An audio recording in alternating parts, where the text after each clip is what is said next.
La noche cayó sobre Madrid como una manta pesada cuando Lucía Ríos subió al tren nocturno con destino a París. Llevaba una maleta pequeña, una libreta roída y una grabadora vieja que a veces chirriaba. Había elegido el viaje por trabajo, pero también por vida. Un editor impaciente.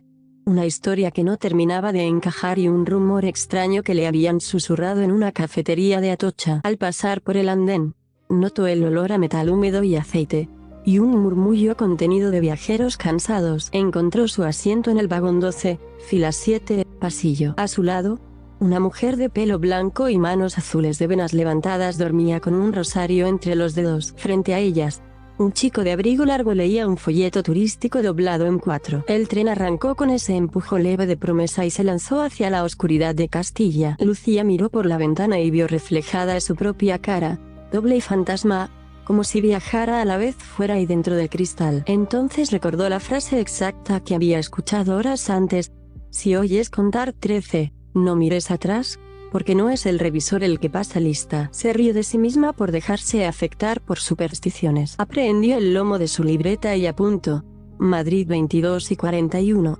asiento 12-7, mujer mayor, chico del folleto, rumor de vagón 13. Sopló el vapor de un café frío y decidió no pensar más. Pero otra cosa se le quedó clavada. Al subir, juraría que entre el vagón 12 y el 14 había un hueco más amplio de lo normal, una grieta de oscuridad, como un pasillo que la vista pasaba por alto si no se empeñaba en verlo. El interventor llegó una hora después, afeitado a medias, ojos rojos de turno largo, uniforme con olor a tabaco y menta. Revisó billetes con gesto automático. Al acercarse a Lucía, ella preguntó con naturalidad si el tren llevaba 12 o 14 vagones. El hombre sonrió sin humor y dijo que 14, como siempre en la nocturna. ¿Hay un 13?, preguntó. El interventor tardó un segundo en responder y ese segundo fue suficiente para que el corazón de Lucía diera un latigazo. Los vagones se enumeran de forma operativa, dijo por fin. No piense en supersticiones. Usted está en el 12. La anciana abrió un ojo y murmuró que antes la gente tenía respeto, que los trenes eran templos en movimiento. El chico del folleto fingió no escuchar, pero se tensó, y el papel crujió entre sus manos. Lucía marcó la página de su libreta y notó, por primera vez, un ritmo bajo el traqueteo habitual, un tac, tac, tac, desacompasado, como si una rueda golpeara algo en cada vuelta. El interventor siguió su camino y, cuando la luz del pasillo lo envolvió, Lucía vio, en el fondo, la silueta de alguien parado junto a la puerta intermedia. No pudo distinguir la cara, solo un abrigo largo que rozaba el suelo. El tren tomó una curva y la silueta desapareció de un modo que no parecía una simple marcha. Fue más bien como si se plegara hacia un espacio que no estaba ahí. La anciana apretó el rosario hasta blanquear los nudillos y dijo muy bajo: cuando el reloj marque las 12:17, alguien faltará al recuento. Nadie le preguntó de qué reloj hablaba. Cerca de Burgos, una azafata pasó ofreciendo agua y algo de cena fría. El chico del folleto pidió 2 botellines y dejó uno en la mesa de Lucía sin mirarla. Por si acaso, dijo. Ella lo agradeció y estiró las piernas. Fue entonces cuando notó que entre el vagón 12 y el siguiente había corrientes que no correspondían a puertas cerradas. Se levantó con la excusa de estirar la espalda y caminó hasta el fuelle que unía ambos coches. La goma vibraba como si respirara, y del otro lado llegaba un aire más frío. Miró la placa de metal remachada al marco.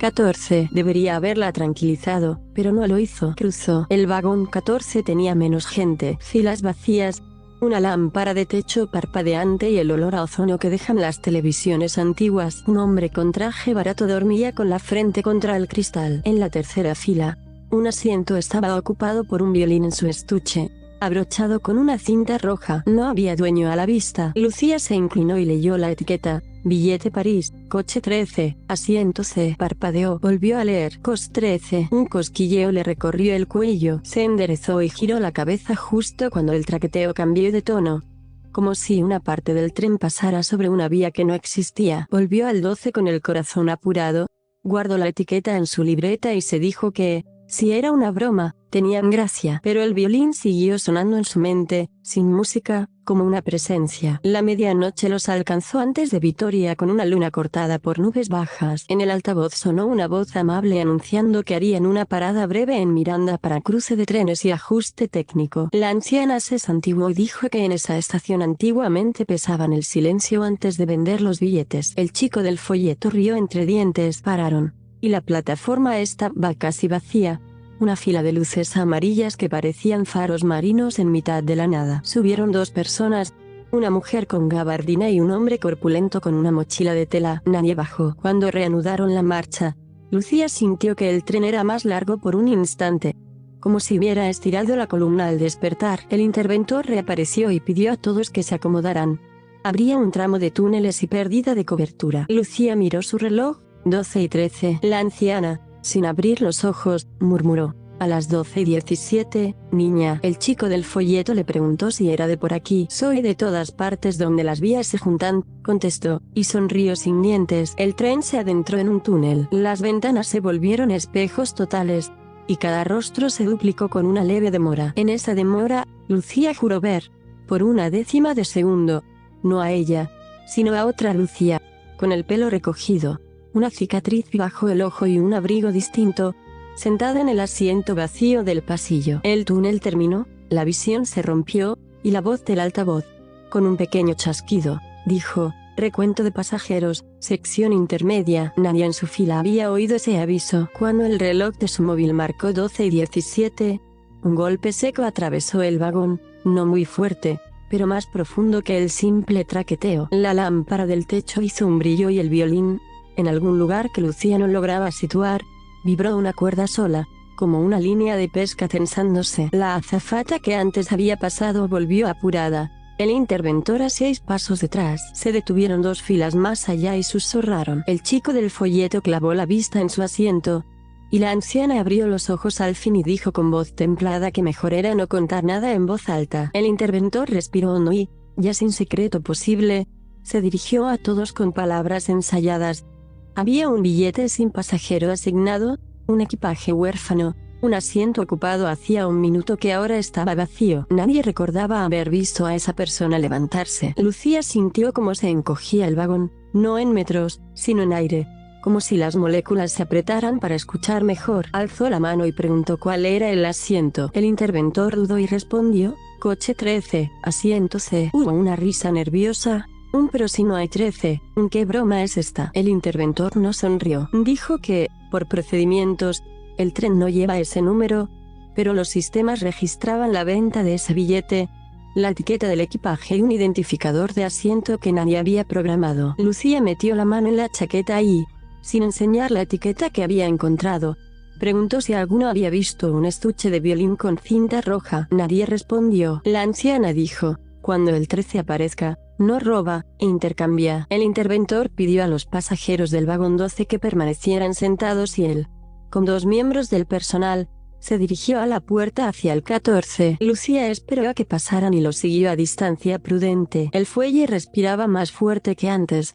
El aire entraba frío, con olor a hierba mojada aunque iban en marcha. La placa seguía diciendo 14, pero la goma, al rozarla con los dedos, parecía escribir otra cosa, como si la vibración formara un número invisible. Cuando cruzaron, la lámpara del 14 parpadeó de nuevo. El asiento del violín ahora estaba vacío también del instrumento. En su lugar, alguien había dejado una pequeña moneda antigua, ennegrecida, con un agujero en el centro. Uno de los empleados juró haber visto a un hombre de abrigo largo avanzar hacia la cabecera, pero al llegar no encontró a nadie. Lucía caminó hasta la unión siguiente. No había placa en ese marco. No ponía 15 ni 14, solo un metal bruñido y una huella dactilar marcada en grasa, como si alguien hubiese empujado ahí muchas veces buscando una puerta. Apoyó la palma, y el metal estaba tibio, no frío. Detrás, no se oía nada, ni ruedas, ni viento, ni voces. Era un silencio curvado, con forma. La anciana,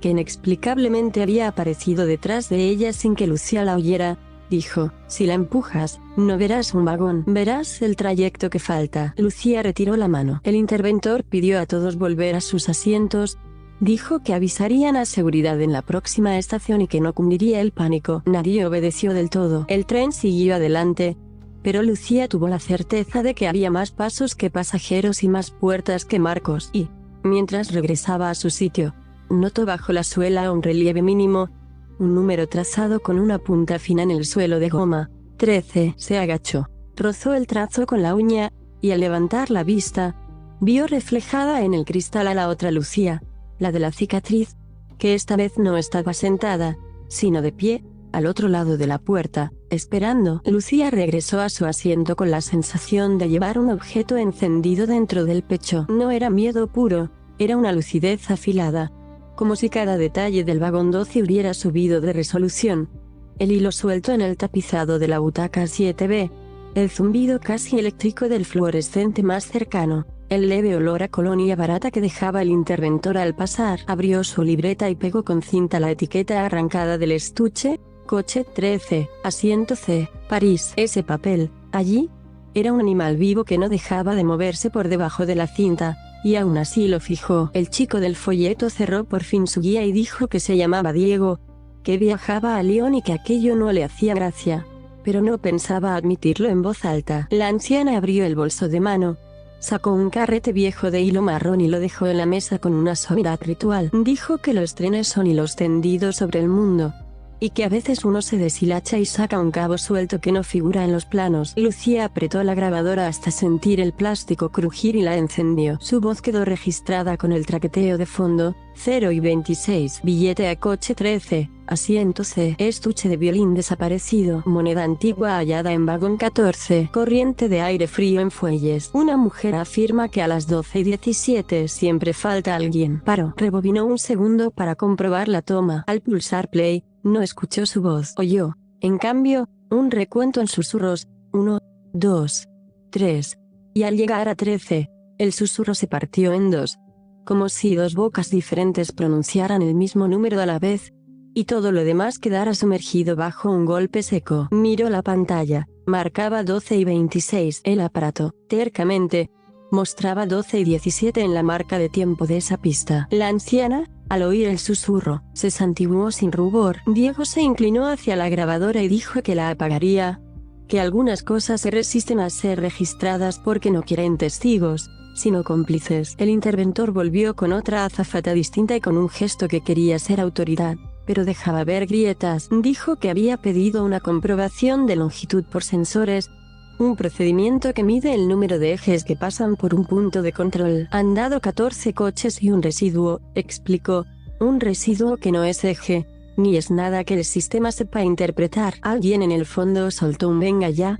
Otro aseguró que tenía amigos en Renfe y que eso no podía ser. El interventor no discutió. Se aferró a la libreta donde llevaba las reservas impresas y señaló un nombre señalado en rojo: billete comprado a las 18:03. Nombre: Abel Vidal. Origen: Miranda. Destino: París. Asiento C del coche. Paró. A Lucía le dio la impresión de que la palabra 13 era físicamente imposible de pronunciar en voz alta para él, como si se le formara un nudo con olor a ozono en la garganta. Del coche asignado por el sistema, concluyó. La anciana inclinó la cabeza. Vidal, repitió, como si probara el nombre en la lengua, de los que dan la vuelta a las cosas con un dedo. Lucía preguntó si podían ir a Miranda y revisar cámaras. El interventor explicó que ya habían solicitado descargar imágenes para cuando cruzaran Irún, que en Hendaya subiría seguridad francesa, que habría protocolos internacionales. Diego rió, esta vez sin ganas, y dijo que los protocolos sirven para cuando lo que pasa es corriente, cuando no, lo único que queda es ponerle un hilo al misterio para no perderlo. Cogió el carrete de la mesa y lo devolvió con respeto a la anciana. Ella, con dedos de pájaro, ató el extremo a la pata de la mesa y dejó que el carrete rodara un palmo, como si señalara una línea invisible hacia la puerta intermedia. Para saber si algo se desplaza sin moverse, dijo, hay que atarlo a lo quieto. En el siguiente túnel, la oscuridad no fue solo espejo, fue textura. Lucía sintió que el vagón 12 rozaba algo más que paredes de roca, algo como tela, tensa y suave a la vez, contra las ventanas. Los rostros reflejados tardaban una fracción más en devolver la mirada, y en ese retardo anidaba una posibilidad. Diego contó que su abuelo había sido maquinista y hablaba de curvas que no estaban en los mapas y de estaciones que solo existían de madrugadas y el convoy llevaba demasiados silencios a bordo. Decía que las vías son promesas, y que si el tren miente, la noche se lo cobra. La anciana añadió que hay trenes que pagan peaje en monedas con agujero porque lo que atraviesan no son peajes de tierra. Lucía no se permitió sonreír. Escuchaba, recogía la voz, sumaba piezas. Se levantó. Caminó hacia la unión con el 14 y vio el hilo. No el de la anciana, sino otro, más fino, pegado a la goma del fuelle, que brillaba solo cuando el fluorescente parpadeaba.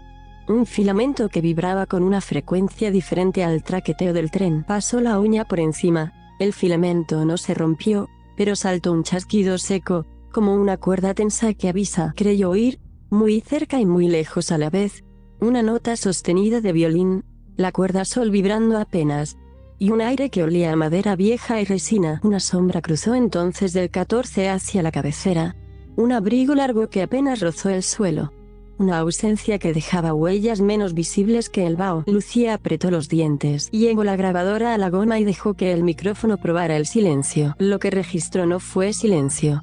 Fueron pasos contados con una paciencia espantosa. Uno cada 5 latidos del tren. Y el número 13, un susurro. Intercambia. Cuando por fin emergieron del túnel, el altavoz anunció el próximo punto de control y el cruce con mercancías. Las palabras sonaban correctas, pero la cadencia estaba mal, como si quien hablaba hubiera aprendido las frases por fonética, no por sentido. Lucía aprovechó el murmullo general para caminar al 14 con Diego detrás y la anciana a sus espaldas. Inevitable como una sombra que no se despega del cuerpo. El asiento donde había estado el violín seguía vacío. La moneda negra con agujero descansaba como un ojo cansado en la tapicería. Diego le dio la vuelta con la yema del dedo. El reverso mostraba un grabado medio borrado.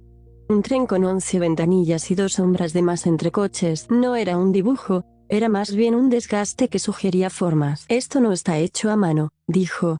Esto es como cuando algo frota siempre el mismo sitio. La anciana señaló con el mentón la cabecera. A veces el 13 no se engancha delante ni detrás. A veces cuelga al lado, como una costilla falsa. Lucía tanteó el marco siguiente, el que antes no tenía placa. Y ahora sí.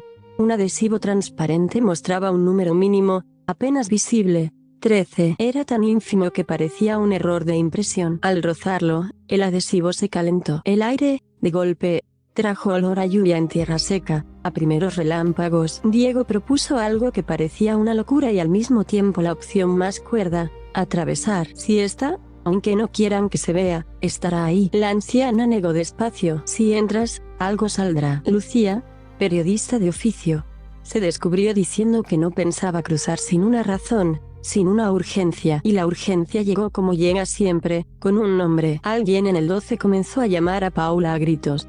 Una voz aguda de madre, otra más grave de padre, y una tercera, solitaria, de un niño que decía mamá como si aprendiera la palabra en ese instante. La pareja que había subido en Miranda se puso de pie, desencajada. La mujer de gabardina buscaba con las manos un abrigo pequeñísimo que ya no estaba en el portaequipajes. El hombre corpulento vació la mochila de tela sobre el asiento, un peluche de zorro, una botellita de agua, un paquete de galletas. Paula, de no más de 4 años, no respondía a su nombre. El interventor llegó al trote.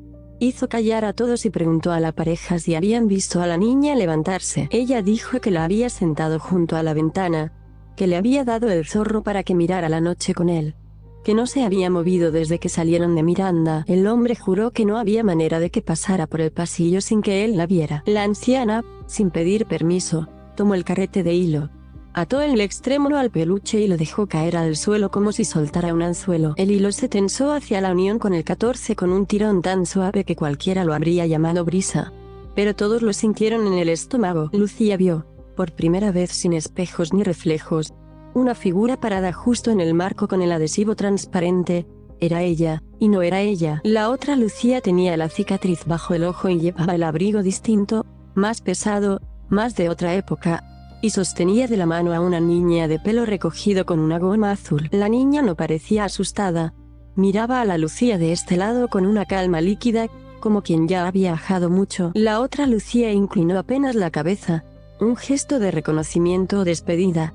y puso en la mano de la niña el zorro que el hilo arrastraba. Ya del otro lado, el adhesivo vibró, la lámpara parpadeó, y entonces se oyó, de una claridad insoportable, una sola nota de violín, plena y redonda, que llenó el vagón como un olor. La pareja gritó Paula con todas las letras, como si cada una fuera una puerta que abrir, y la niña, no desapareció ni apareció, cambió de lado del aire. Estaba de vuelta, sentada donde debía, con el zorro apretado al pecho y los ojos muy abiertos, como quien despierta en mitad de un cuento que aún no ha terminado. Y en el adhesivo, donde antes se intuía un 13 de minuto, ya no había nada, salvo una huella dactilar en grasa, impresa del lado que la mano no podía alcanzar. Desde aquí, el vagón exhaló a la vez, como si todos hubieran estado conteniendo el aliento sin saberlo. La mujer de gabardina abrazó a Paula con fuerza torpe.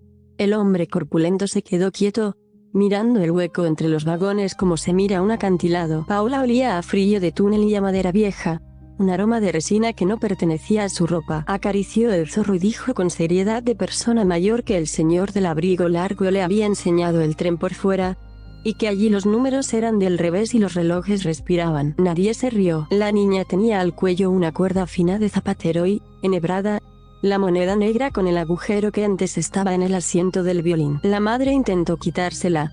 Paula apretó la barbilla y murmuró que no, que si se la quitaban el pasillo se mueve. El interventor dio un paso hacia atrás, como si hubiera pisado un peldaño vacío, y levantó su emisora. Pero lo único que salió fue un chasquido y una voz detrás de otra voz, superpuestas, pidiéndole que verificara ejes y que no contara lo que no está acoplado. Diego, pálido, clavó los ojos en la moneda y luego en la niña. ¿Te dijo su nombre?, preguntó. Paula negó con una sinceridad vidriosa. No usa nombre. Dijo que intercambia cuando alguien llama muy fuerte. Las palabras cayeron como piedras en el vagón. La anciana recogió el hilo que aún unía el zorro a la pata de la mesa y lo envolvió con una paciencia ritual, como si apagara una mecha. De vuelta está, dijo sin triunfos. Falta ver quién pagó. Lucía, que había aprendido a reconocer el peso de las deudas aunque no supiera su moneda, miró alrededor. Alguien faltaba y no sabía aún su contorno. El fuelle vibró con otro ritmo, una frecuencia que no seguía la marcha, y por un instante Lucía sintió el impulso de arrancar la cuerda del cuello de la niña para averiguar si el mundo se desplazaba un centímetro. No lo hizo. Encendió la grabadora. En la cinta quedó la risita de Paula cuando el padre por fin la besó, y por debajo, casi inaudible, una nota abierta de violín que prometía quedarse ahí, como un zumbido en el oído interno que no te suelta. Aurelia, así dijo llamarse por fin la anciana, se acomodó sin girar la cabeza, como si observara con la piel. Hay trenes que no quieren que los bauticen, añadió. No les digas su número en voz alta, que se dan por enterados y te contestan. El interventor, ya menos uniforme que hombre, dejó la libreta en la mesa de Lucía. Necesito su ayuda, dijo bajando la voz. Usted escucha y ve cosas que yo no llego a enfocar. En la hoja, subrayado con trazos duros, estaba el nombre de Abel Vidal. Junto al nombre, un código de asiento y un número de localizador, y un sello digital imprimido en celulosa que mostraba la hora de compra, 18:03. Lucía pasó el pulgar. La tinta de ese sello, contra toda prudencia, estaba tibia. Miranda, París, preguntó. El interventor asintió. ¿Subió alguien en Miranda? Sí, pero ese nombre nadie lo vio sentarse y sin embargo la barrera de acceso lo registró. Diego se inclinó y con la uña raspó el margen de la hoja. Apareció una huella apenas visible, un círculo aceitado que no se iba, como la marca de un vaso de vino que alguien hubiera apoyado en otro mundo. Vidal, repitió Diego en un tono incómodo. Mi abuelo conocía a un Vidal de Miranda que trabajaba con maderas. Luthier. Decía que cortaba el abeto como quien corta silencios. La palabra luthier empujó hacia la memoria de todos el estuche desaparecido, la cinta roja, la cuerda a sol vibrando sin arco. Lucía sintió el tirón de una pista recién tensada. Si construía violines, quizá dejó algo en el equipaje, dijo, y el interventor, como si agradeciera órdenes, sugirió revisar el compartimento de maletas del 14 y la cabecera. Aurelia negó sin discutir. Un gesto lento que llevaba un rezo abierto dentro. No habráis sin pagar. Lo que se trae de vuelta se iguala con algo. Dejad una ofrenda que reconozcan. Diego, que parecía el menos supersticioso de los tres, Metió la mano en su abrigo y sacó un real gastado que llevaba de talismán. ¿Qué sea esto? Tiene historia suficiente para que la noche se entretenga. Lo dejó donde había estado la moneda con agujero. El aire se tensó un poco menos. Abrieron el portón del portaequipajes grande del 14 con la destreza de quien no quiere pedir permiso pero tampoco molestar a lo que habita detrás. Las ruedas del tren continuaron diciéndolo todo, pero el oído de Lucía se abrió a otra pista debajo.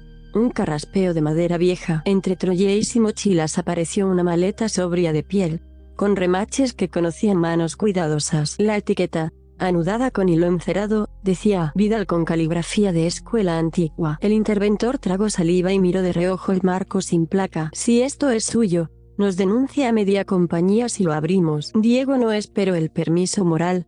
Con el pulgar buscó un cierre escondido bajo el asa y la maleta cedió sin violencia, como si quisiera ser vista. Dentro, el orden era casi médico: paños de lino, una pequeña caja de resina, cuerdas de repuesto, un juego de puentes y almas, una lima que había gastado paciencia durante años. En el fondo, un sobre doblado en 4 con una letra limpia: para quien encuentre mi billete si no puedo cruzar. Lucía tragó el escrúpulo y abrió. La carta hablaba en presente hacia atrás: me llamo Abel Vidal. No viajo. Voy a enganchar el vagón que falta. Si lo consigo, no me busquen en las listas. Lo he visto 2 veces de reojo y una de frente. Se paga con recuerdo o objeto y yo llevo ambos.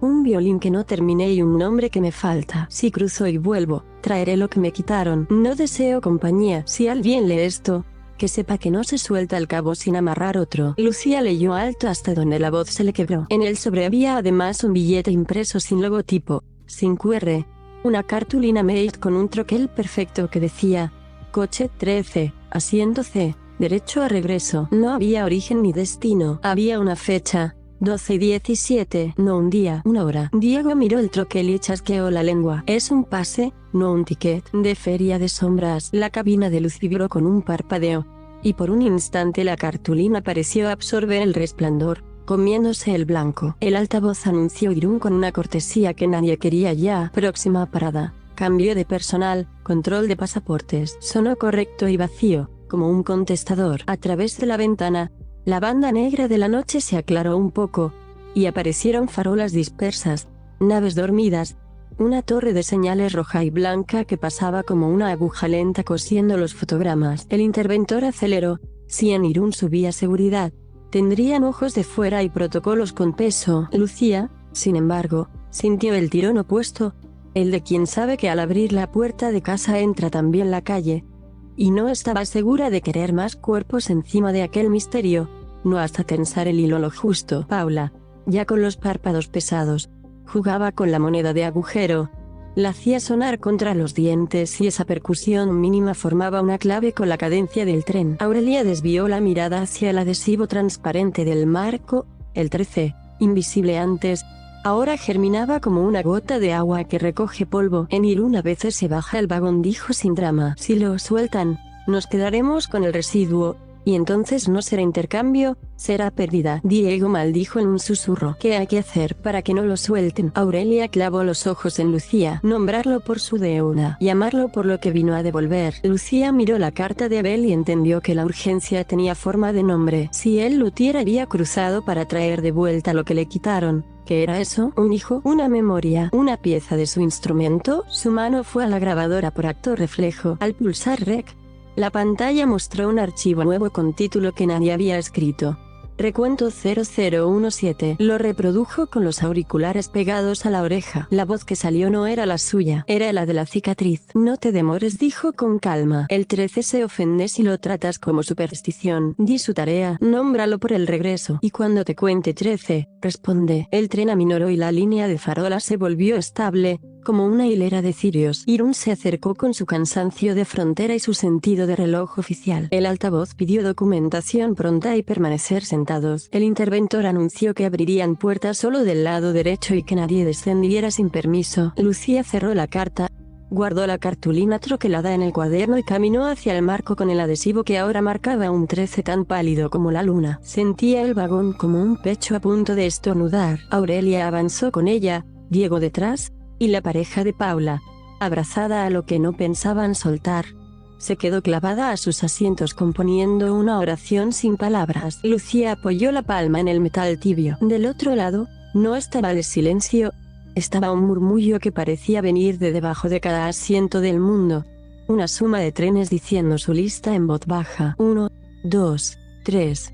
Cuando llegó el 13, Lucía pronunció por encima, no el número, sino la deuda, regreso. La palabra cayó de su boca con un peso exacto. El metal sudó frío. El residuo del que hablaba el interventor se hizo cuerpo. Todos lo percibieron. Un alargamiento medio centímetro del aire. Un olor a ozono y a piedra mojada. La emisora del interventor estalló en nieve y, dentro de la nieve, un nombre, Abel. No era una llamada, era un registro. Lucía apretó más la mano contra el marco y dejó su huella del lado imposible. La huella respondió con otra, que coincidía con la suya en tamaño y dibujo. Salvo por una cicatriz bajo el ojo que no tenía. Las puertas no se abrieron y, sin embargo, el umbral se ensanchó. Una idea.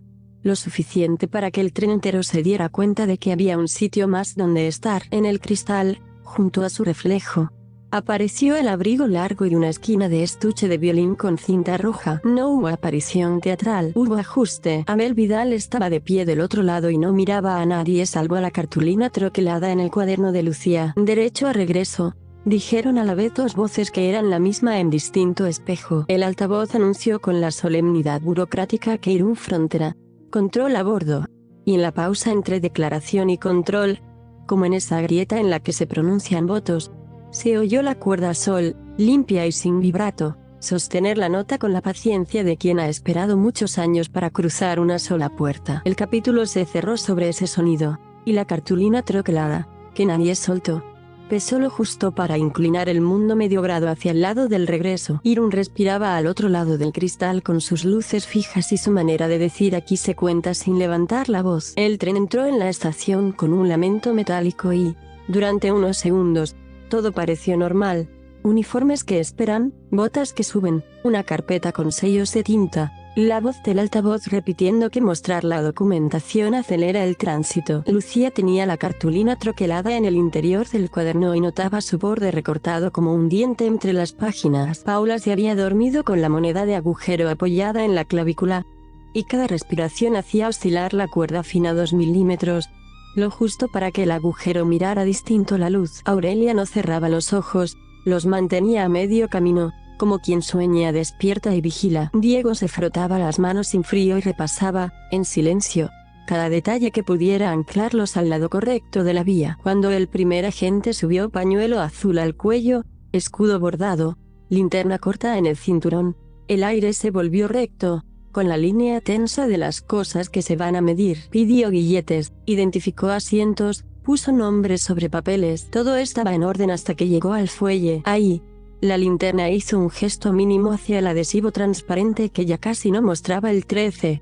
Y la mano del agente, sin que se lo ordenara la cabeza, bajó la lámpara. El haz de luz tembló como si pasara sobre agua. ¿Algo que declarar?, preguntó por decir algo. Lucía dijo su nombre, y al decirlo sintió que una sílaba estaba floja, como un botón a punto de caer. Se apoyó en el metal tibio y recordó lo que había hecho en el túnel, nombrar la deuda. No se puede hablar con un puente diciéndole puente, hay que llamarlo por el río que lo salva. El río aquí se llamaba Regreso. Con la boca seca, repitió sin voz, regreso, regreso, regreso. Entre los vagones, el aire exhaló igual que antes, ya lo había hecho todo el vagón.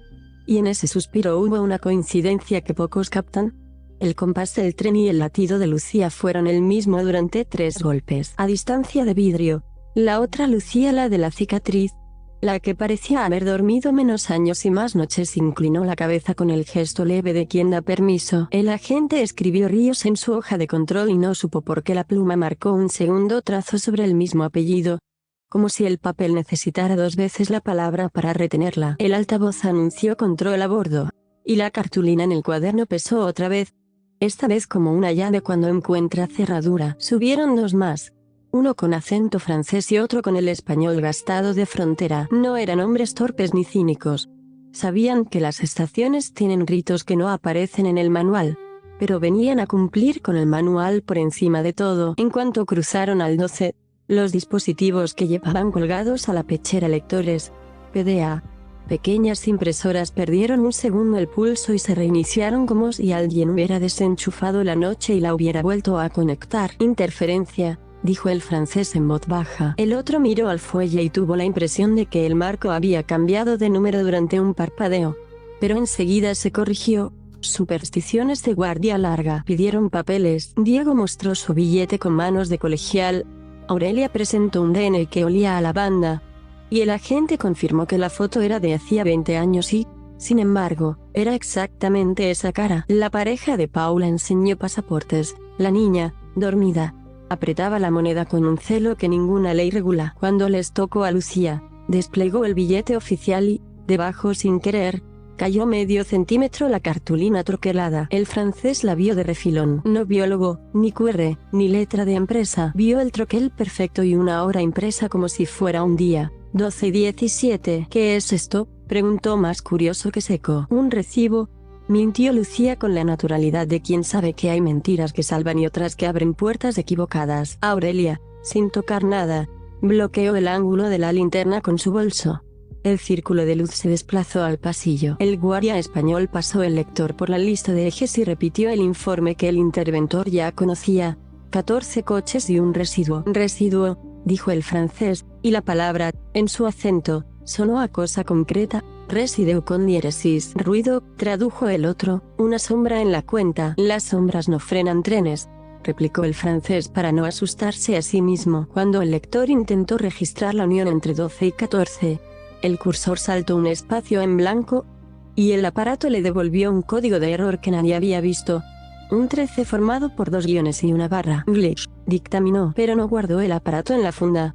Lo mantuvo en la mano, como si ese rectángulo de plástico pudiera templar el nervio de lo desconocido. Lucía pidió hablar con quien llevaba la locomotora. No es un gesto que los agentes aplaudan, pero hay tonos que no suenan a capricho sino a necesidad. El español dudó, el francés alzó los hombros, y el interventor, que había vuelto a ser más hombre que uniforme, se ofreció a acompañarla hasta la cabecera. No se separe del pasillo, recomendó uno de los agentes, como si supiera que hay lugares dentro de un tren donde el pasillo no basta. Cruzaron asientos y miranas, una fila de viajeros que ya no sabían si estaban cansados por el trayecto o por lo que el trayecto se había traído encima. Al llegar al 14, la lámpara titubeó, pero no se apagó. En la unión siguiente, donde antes no había placa, el metal mostraba una pátina más reciente, como si alguien hubiese pasado la mano desde el otro lado demasiadas veces. Lucía se inclinó y vio, entre la goma del fuelle y el marco, una finísima viruta de madera pegada como la piel de una cebolla. Abeto, dijo el interventor con sorpresa aprendida de haber escuchado a luthiers en bares de estación. Pice para tapas. La viruta brillaba húmeda de viaje. Él está y susurró Lucía sin héroes. No lo dijo a los agentes, lo dijo al metal, que guardaba mejor los secretos. En el vidrio de la puerta de cabina, por el reflejo de reflejos, asomó un perfil de abrigo largo y el pico de un estuche con cinta roja. La otra Lucía volvió a presentarse, exacta y desplazada a la vez, con la cicatriz que ya funcionaba más como índice que como herida. No pedía que cruzara, pedía que oyera. En el zumbido del tren bajo los pies, Lucía supo distinguir una voz que no era voz. El mensaje simple de una cuerda sin alma. A un violín le puedes quitar todo menos su alma, y ya no canta, solo recuerda cómo era cantar. Intercambia, repitió el zumbido, no como orden, sino como ley de gravedad. Para que Abel anclara el regreso, alguien de este lado debía perder algo de igual peso, una palabra, un nombre, un pequeño ladrillo de memoria. El miedo de Lucía no fue perder, fue no elegir qué perder. Paula despertó justo entonces, sin sobresalto, con esa lucidez limpia que tienen los niños cuando deciden volver al mundo. Señaló el cristal con un dedo y dibujó, en el vaho recién nacido, una línea que parecía un puente, pero al repetirla quedó claro que era otra cosa. 2 rieles y, al lado, una tercera línea fina, como una costilla que no pertenece al esqueleto y sin embargo sostiene algo. Ahí me llevó, dijo con la voz aún de noche. El señor del abrigo me enseñó el tren por fuera. Me dijo que a veces se olvida de una parte y que hay que recordársela desde este lado. Apretó la moneda con agujero y clavó la mirada en Lucía con la seriedad que solo tienen los niños que ya han cruzado una puerta. Me pidió un nombre, pero yo solo tengo el mío. Dijo que no vale el de Paula porque es el que me sujeta. La carta de Abel, doblada en el cuaderno, Tembló como si el tren pasara un cambio. Un nombre que me falta, había escrito. Tal vez no hablaba de un nombre propio, sino de una palabra que una vez se le cayó del idioma y desde entonces no supo llamar a su dolor. Lucía pensó en su madre diciendo su segundo nombre cuando la regañaba. Pensó en el apellido de su padre borrándose en documentos y rotulitos de buzón.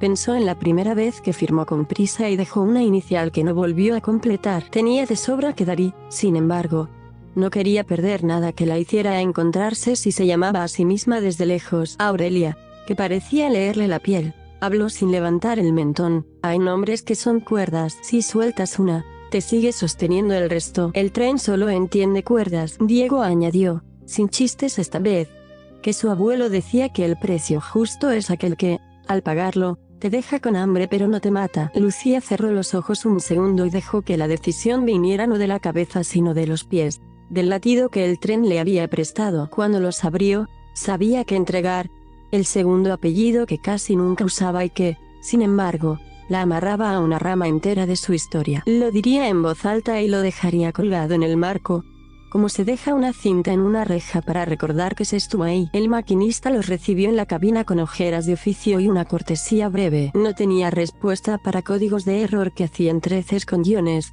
pero sí para ruedas, señales y tiempos. Si hay algo colgando, no lo veo en el tablero, dijo, pero lo siento en la mano. Mostró el regulador, y Lucía entendió, hay conocimientos que son piel, explicó, sin contar supersticiones, que necesitaban mantener el tren entero, que soltar cualquier cosa en la frontera es fácil y luego pasan meses ajustando ruidos que nadie sabe nombrar. El altavoz pidió por tercera vez documentación y anunció a la vez un retraso administrativo, 2 minutos prestados a la noche. Lucía se colocó en el umbral que separa la cabina del resto, apoyó la palma en el metal tibio y respiró hasta que el compás del tren volvió a su pecho. Intercambia, dijo el aire sin voz. Regreso, respondió ella con boca seca. Y entonces añadió, como quien ata un hilo a una piedra antes de lanzarlo al pozo, pronunció completo su segundo apellido, ese que casi nunca decía fuera de notarios y trámites, y lo pronunció como si firmara en voz alta,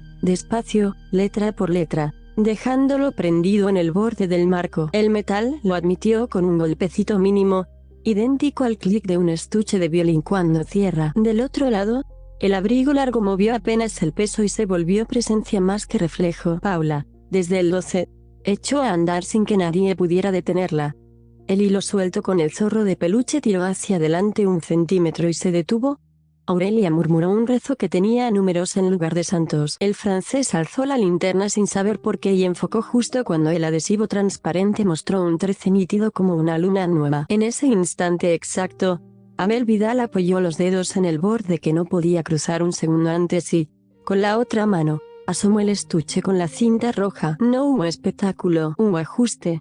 El estuche pesó de este lado, y del otro pareció aligerar una carga que no podíamos nombrar. Abel no miró a nadie hasta que la cartulina troquelada salió sola del cuaderno de Lucía y se pegó a su palma como se pegan las hojas a los cristales húmedos. Derecho a regreso, dijo su voz, y era una voz de madera bien curada. El maquinista juraría, años después, que el regulador se puso dulce, como cuando un tren encuentra por fin la pendiente a su favor. Pero el precio no había terminado de pagarse. Al pronunciar el apellido, Lucía sintió que el papel en el que estaba escrito en su DNI se borraba como tiza bajo la lluvia, y supo que, a partir de ese momento, habría personas que al llamarla solo recordarían su nombre y uno de sus apellidos, y la encontrarían igual, pero faltando un pliegue de sí. El fuelle dejó de respirar fuerte. Las puertas no se abrieron. El umbral, sin embargo, estaba del lado correcto, y el violín, sin que nadie lo tocara, hizo una nota baja, grave, una cuerda que no era la sol sino la re, como si ahora sí tuviera alma para sostenerla. El papel oficinista de la frontera intentó imponerse sobre el pulso que había traído a Abel hasta el umbral, pero el orden de sellos y lectores era más frágil de lo que parecía. El francés pidió un documento y Abel, sin teatro, sacó una cartera de cuero blandísimo con una tarjeta amarillenta que no era un DNI ni un pasaporte. Un carné de socio de un círculo de música de Miranda con foto en sepia y firma trazada con plumilla. La fecha era absurda, 1989. El agente la sostuvo como quien toma un insecto raro, no valía, y sin embargo valía demasiado. Identificación no válida, dijo en alto. pero su voz tenía una nota baja de duda que ningún curso enseña a borrar. El español, más práctico, miró a la persona y no al papel. Nombre. Abel no corrió. Dejó que la respuesta encontrara su lugar. Vidal, dijo. Y la palabra se acomodó en el vagón como un mueble antiguo. Vuelve a su habitación. No, añadió Abel. Quizá porque el tren ya lo había pronunciado por la emisora. Quizá porque entendía que decirlo más era ponerlo en peligro. Señaló el estuche con cinta roja. Vuelvo con lo que debía. Nadie le preguntó a quién. Paula abrió un ojo y apretó la moneda con agujero. El aro de cobre hizo un clic contra sus dientes que calzó con exactitud en el silencio. Lucía quiso escribir su nombre completo en la libreta por simple reflejo profesional y se topó con la ausencia como con un escalón invisible. Al llegar al segundo apellido, la tinta se le quebró en el aire. Se hizo niebla en la pluma y no dejó rastro sobre el papel. Probó a deletrearlo dentro de la boca. La lengua encontró el hueco, recordó la forma, pero no pudo traer la sílaba a la superficie. Era un diente de leche perdido. Se sabe que estuvo ahí porque el resto de la dentadura hace sitio. Diego, que miraba por encima del hombro, le puso la mano en el antebrazo sin teatralidad. Sigues siendo tú, dijo con sencillez feroz. A veces los hilos sueltos sostienen más. Abel, como si oyera un acorde interior, buscó con la mirada un asiento que no existía. C, dijo sin pensar. La placa del 14 marcaba en números corrientes, pero el estuche tiraba del brazo hacia el hueco entre 12 y 14, hacia ese costado que cuelga fuera de los planos. Aurelia deslizó el carrete por la mesa y ató el extremo al asa del estuche con la destreza de quien ata una pulsera a una promesa. No nos vayas del lado, murmuró. El hilo quedó tenso sin que nadie lo tocara, orientado hacia esa tercera línea que Paula había dibujado en el vaho. Los agentes, a falta de normativa para fantasmas operativos, optaron por el protocolo más antiguo, el de la mesa y la conversación. Se sentaron frente a Abel y le preguntaron lo que podían permitirse creer. Él habló poco, con frases cortas que parecían probadas muchas veces en la cabeza hasta encontrar su mínima verdad. No he robado nada, dijo. El 13 no roba. Intercambia cuando la cuenta no cuadra. Yo faltaba a 2 recuentos, uno de la estación y otro de mi casa. Los trenes llevan dentro los nombres que se dijeron en ellos. Un día, a las 12:17, contaron y no salí. Me convencí de que si anclaba el vagón que no sale en los papeles, podría volver con la pieza que faltaba. El francés, que quería una cronología, preguntó qué pieza. La palabra que nombra la cuerda cuando suena sin alma, respondió Abel, como si diera una clave de taller. Diego tradujo sin que se lo pidieran, el alma del violín, el cilindro que sostiene la tapa por dentro. Abel asintió. También una respiración pequeña, añadió con la voz hecha madera. Nadie miró a Paula, porque hubiera sido hacerle a una puerta la pregunta que ya contestó al abrirse. Se paga con recuerdo u objeto, siguió Abel. Dejé ambos, un nombre que no uso y un instrumento que no terminé. La moneda con agujero es peaje, el agujero es para que pase el hilo. El español apuntó palabras sueltas en un papel que jamás pensó escribir. Peaje, hilo, alma. ¿Y ahora?, preguntó. Y esa pregunta ya no era de frontera, era humana. Ahora el tren intentará soltar lo que cuelga al cruzar el río. No le gusta llevar costillas ajenas a países donde las listas pesan. Aurelia, sin alzar la voz, dijo que hay que sostenerlo con nombres verdaderos, con algo de pan y un poco de música. La música la traes tú, le dijo a Abel, el pan lo ponemos nosotros. Sacó de su bolso un mendrugo envuelto en paño, lo partió en 3, dejó una miga sobre el marco del fuelle. El gesto fue ridículo para quien no cree. Para el resto, ajustó el aire. El altavoz anunció la reanudación del viaje y pidió, con cortesía de funcionario, despejar las puertas. El maquinista recibió la señal de vía libre y, antes de empujar, apoyó la mano en el regulador como quien toca a un animal que empieza a moverse. Cuando pasemos el Bidasoa, baja y sube la corriente, informó por rutina. No se asusten por el chasquido. El chasquido tenía reservada, sin embargo, otra tarea. En la marca de los 12 y 17 de Irún,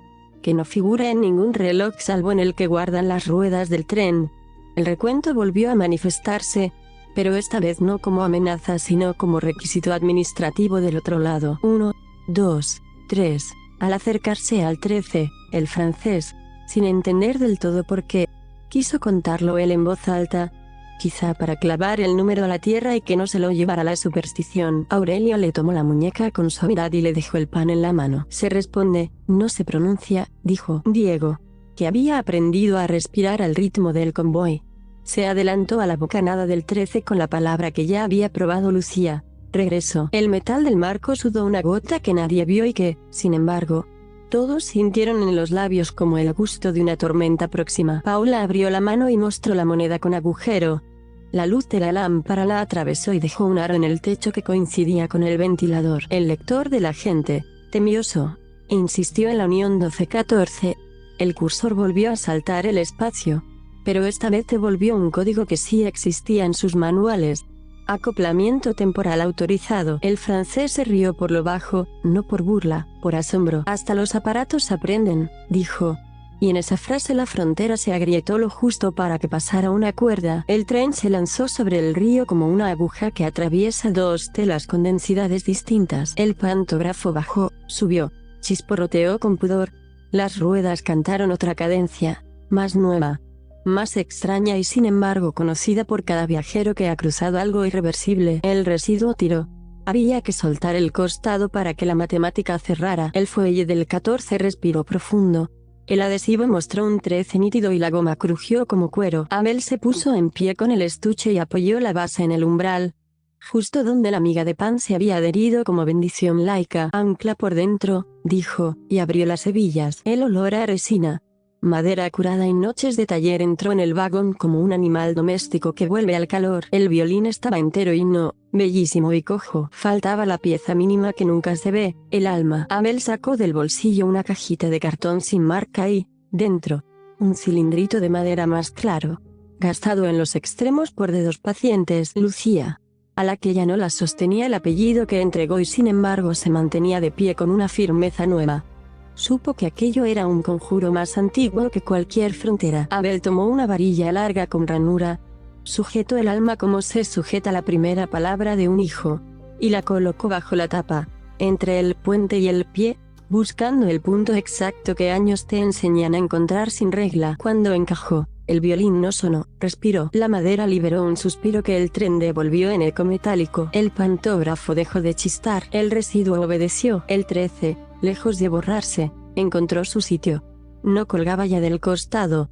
Se había acoplado por dentro, como una vértebra que vuelve a la columna. El lector de la gente, testarudo en su modestia, marcó coches 14 y guardó silencio sobre el resto, como hacen los aparatos cuando aprenden pudor. Abel cerró el estuche y dejó los dedos quietos sobre la cinta roja, no por superstición sino por gratitud. Paula, sentada entre sus padres como un faro pequeño, levantó la moneda y la dejó caer en la palma de Lucía.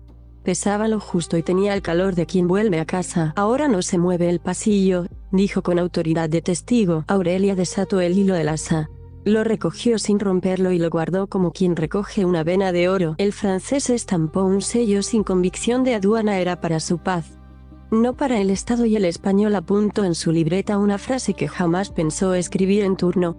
Autorizado. Regreso por ajuste de alma. Diego se rió, esta vez sí, con alivio que suena a vaso lleno. Mi abuelo decía que, si pones el alma en su sitio, el mundo afina un poco. Lucía miró su libreta con el hueco de su apellido recién perdido y se descubrió ligera. No menos ella, quizá más ella, no me importa. Probó a decir en voz alta el nombre de Abel completo. La garganta quiso dar 2 sílabas y se detuvo, como si el tren guardara ese derecho para otra hora. Abel inclinó la cabeza en dirección al marco. No siempre devuelven lo que uno va a buscar, dijo. A veces devuelven lo que ni sabías que te faltaba. Alzó el estuche apenas un palmo y con el mentón señaló el borde del vidrio. El reflejo de Lucía con cicatriz seguía ahí, pero no esperaba, acompañaba. No era otro lado, era el mismo lado, afinado. El altavoz, limpio por primera vez en horas, anunció Ndaya con una certeza de reloj viejo que vuelve a acertar. El vagón 12 respiró como quien sale del agua. El 14 dejó de oler a ozono y a piedra mojada y olió a tren normal, al menos por fuera. Entre 12 y 14 no había ya adhesivo, sino un borde limpio con una huella doble que no se borraría con agua ni con jabón. La de Lucía que fue y la de la que volvió. El capítulo, si necesitaba cerrarse, lo hizo con una imagen sencilla. Abel tocó una nota corta, sola, con el arco apoyado apenas, y el sonido no fue espectacular, fue exacto. Bastó para que algunos pasajeros, los que estaban despiertos de verdad, supieran que el regreso no es llegar a una estación, Es volver a oír tu nombre por dentro y reconocerlo. Y mientras el tren entraba en Francia con sus ejes contados, el reloj secreto de los 12:17, satisfecho por hoy, guardó sus cuentas para la próxima vez que alguien llamara demasiado fuerte. Endaya tenía el olor de las estaciones que han aprendido a quedarse con lo que el mar devuelve: sal seca, hierro dulce, café recalentado y papeles con sellos que no borran el tiempo. El tren se detuvo con un quejido de bisagras viejas y, por un momento, la normalidad intentó recuperar su sitio. El altavoz recitó horarios con acento francés. Las luces blancas del andén se alinearon como dientes, y una hilera de chalecos reflectantes apareció al paso corto y seguro de quienes vigilan entradas y salidas. Lucía bajó con el cuaderno apretado contra el costado y una sensación nueva, la de estar entera aunque le faltara una pieza reconocible. Cada vez que su mente buscaba su segundo apellido, tropezaba con un hueco exacto, pulido, como si lo hubiese limado un artesano. No dolía, pero cambiaba la manera en que se sostenía el resto de su nombre. Igual que cuando desaparece una muela y la lengua aprende otra geografía. La pantalla de su móvil, testaruda, la saludó por su nombre abreviado en una notificación de correo. L. Ríos volvió a abrir artículos viejos que guardaba en notas, crónicas en las que antes figuraba entero su nombre de firma. Ahora, donde debería estar la segunda palabra, había un espacio limpio y un guión que nadie había puesto. No era una desaparición descuidada, era un ajuste impecable. A su lado, Diego miraba los relojes de la estación con inquietud de técnico.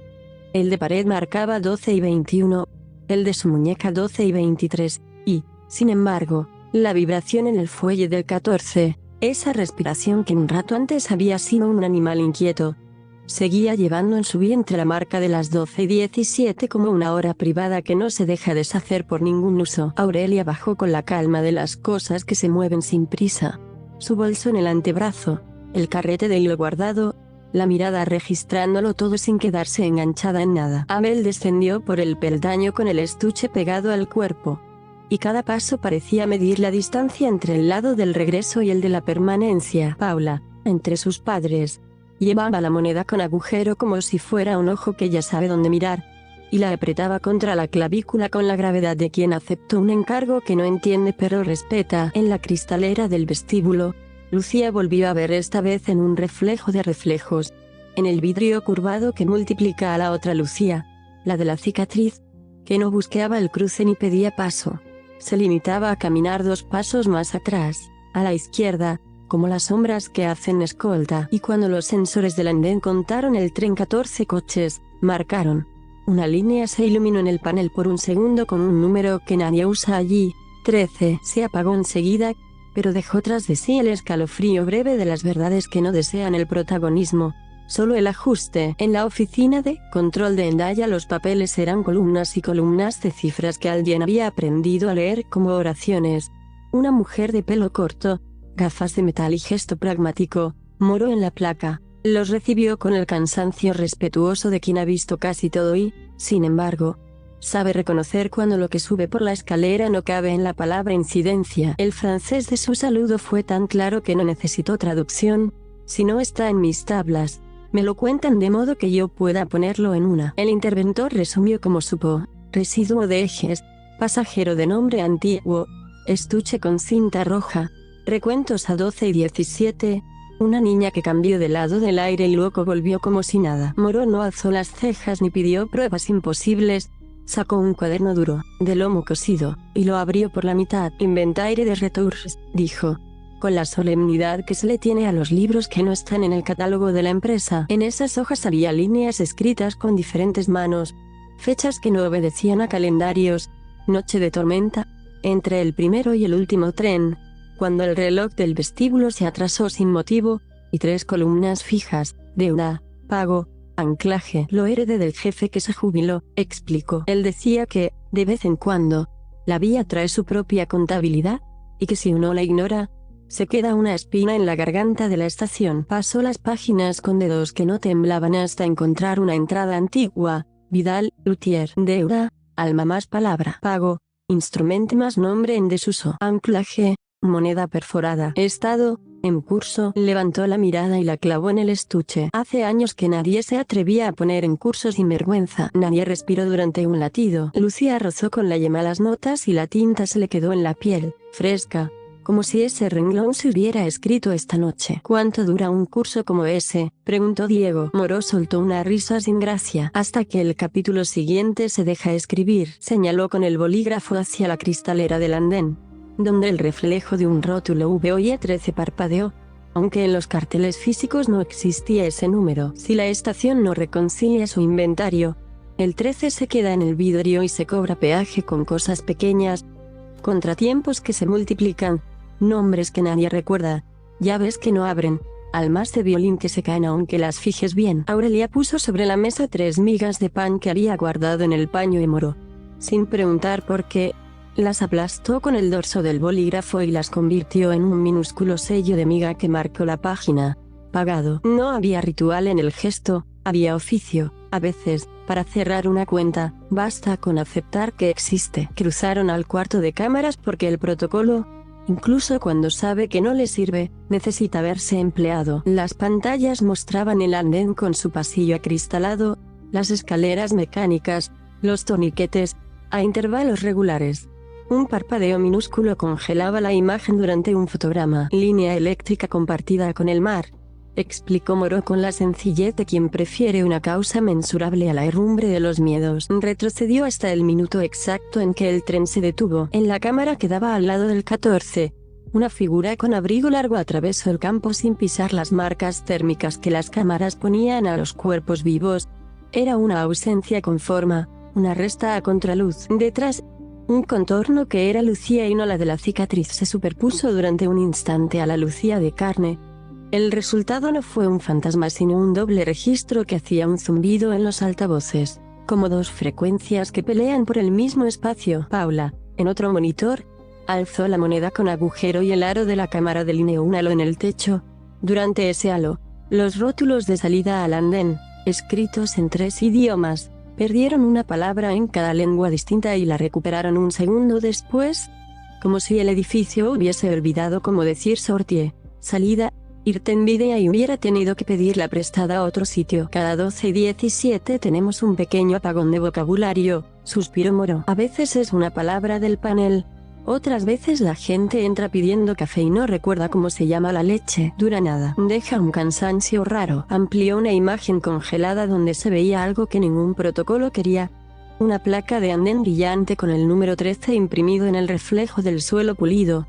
Mientras la placa real junto a ella decía 2 con toda su seguridad. Es como una sombra aritmética, dijo Diego, maravillado y asustado a la vez. La suma da un resto que aparece en el espejo. Abel se inclinó hacia el monitor con el respeto de quien oye hablar a su oficio en otro idioma. Los instrumentos también tienen sombras aritméticas, murmuró. Si el alma cae medio milímetro, el violín sigue siendo violín, pero todo lo que toques tendrá un quiebro que te persigue. Moro cerró la carpeta, apagó 2 pantallas y dejó encendida solo la que mostraba el fuelle entre 12 y 14. Si quieren que se vaya del vidrio, habrá que darle un sitio donde quedarse. El sitio acabó revelándose no en una puerta, sino en una esquina ridícula del vestíbulo, donde el techo se curvaba para dejar paso a un conducto y alguien, hace décadas, había empotrado un azulejo acústico de los de antes, esos con perforaciones que parecen panales. Paula, con la naturalidad del sabio pequeño que sigue una línea que los demás no ven,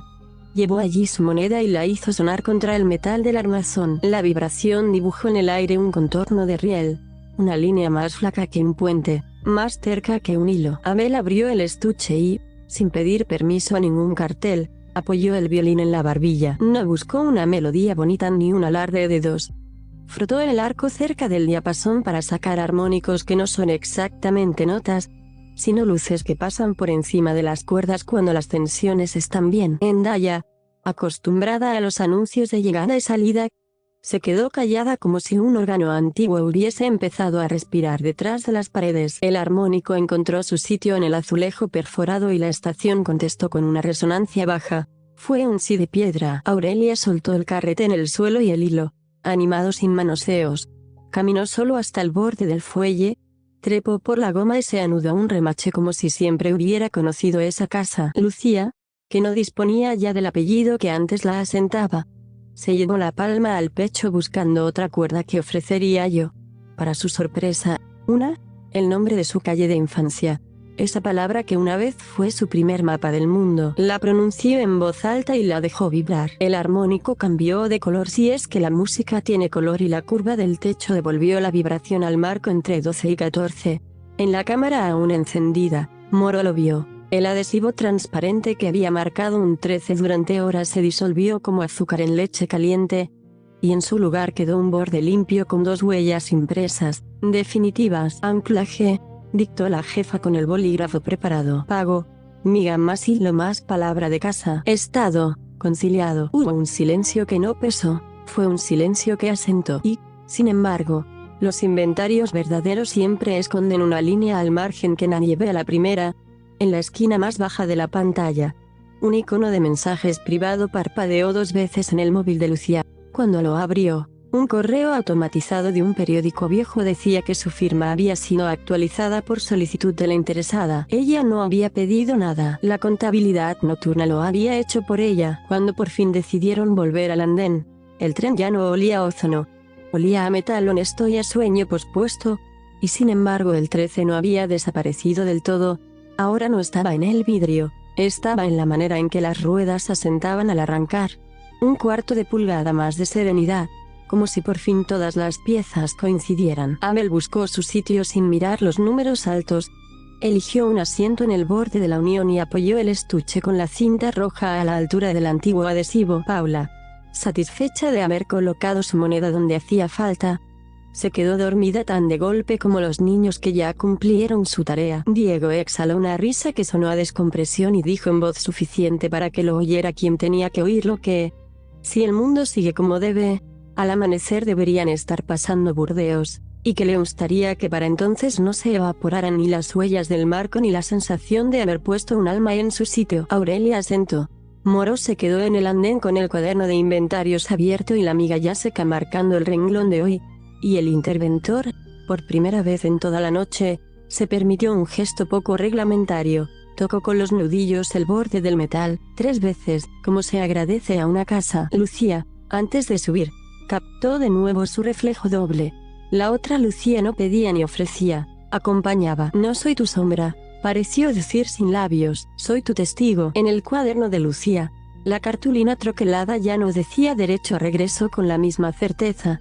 Alguien o algo había estampado debajo, en seco, una segunda línea, derecho a testigo. No era un permiso, era un nombramiento. Entendió, con la claridad con la que se entiende el tacto de un metal tibio en la madrugada, que a partir de ahora, cuando la cuenta llegara al 13 en cualquier tren, no bastaría con que alguien respondiera regreso. Haría falta, de vez en cuando, una voz que diera fe, que supiera registrar el ajuste y pagar con algo que no duela tanto como para romper, ni sea tan liviano como para no valer. Se sentó, guardó el cuaderno, dejó que el peso nuevo le reordenara el cuerpo y, mientras el tren se despedía de Hendaya con un empujón suave, creyó oír más que oír, saber que en algún lugar del convoy, quizá en el pasillo donde las maletas se rozan contra los sueños de sus dueños, el violín de Abel sonreía por dentro, con esa sonrisa silenciosa que solo conocen las maderas que, al fin, tienen su alma en el sitio. Y sobre el panel del andén, donde ningún viajero miraba ya, el número 13 no reapareció, pero dejó una sombra breve en la pintura, lo justo para que el inventario de la noche, satisfecho, cerrara su línea con trazo firme y preparara la tinta para lo que tuviera que venir más adelante. Moro pidió a Lucía que se quedara un minuto más junto al mostrador donde dormían los sellos de caucho, como si hubiera una ventanilla secreta solo para quienes regresan con algo que no figura en aduanas. Abrió el cuaderno de lomo cosido por la página donde había escrito Vidal, Luthier. Movió el dedo hasta la columna de anclaje y añadió con letra clara una línea nueva. Testigo designado. Dijo que cada estación conserva, además del libro de trenes reales, un libro de trenes posibles, y que solo puede escribir en él alguien que ya entregó una pieza propia al trayecto. Pidió una firma, y Lucía bajó la vista hacia la casilla en blanco. El bolígrafo tembló buscando ese segundo apellido que ya no estaba, pero la mano, obediente al hueco, trazó L. Ríos con una precisión que sonó dentro como una cuerda recién afinada. A falta de apellido, dejó su huella, y la tinta se extendió en dos capas, una visible y otra que parecía salir del papel hacia su dedo. Un espejo que imantó la yema sin mancharla. Moreau sintió satisfecho, como quien ve cerrar una grieta. Entregó a Lucía un objeto diminuto envuelto en papel cebolla. Un triángulo de latón con una muesca, del tamaño de una uña, y una cuerda fina para colgarlo del cuello. No era un amuleto de turista. Tenía marcas de haber pasado de mano en mano. Lo llamaban clavija de testigo. No abre puertas ni frena trenes, explicó Moreau.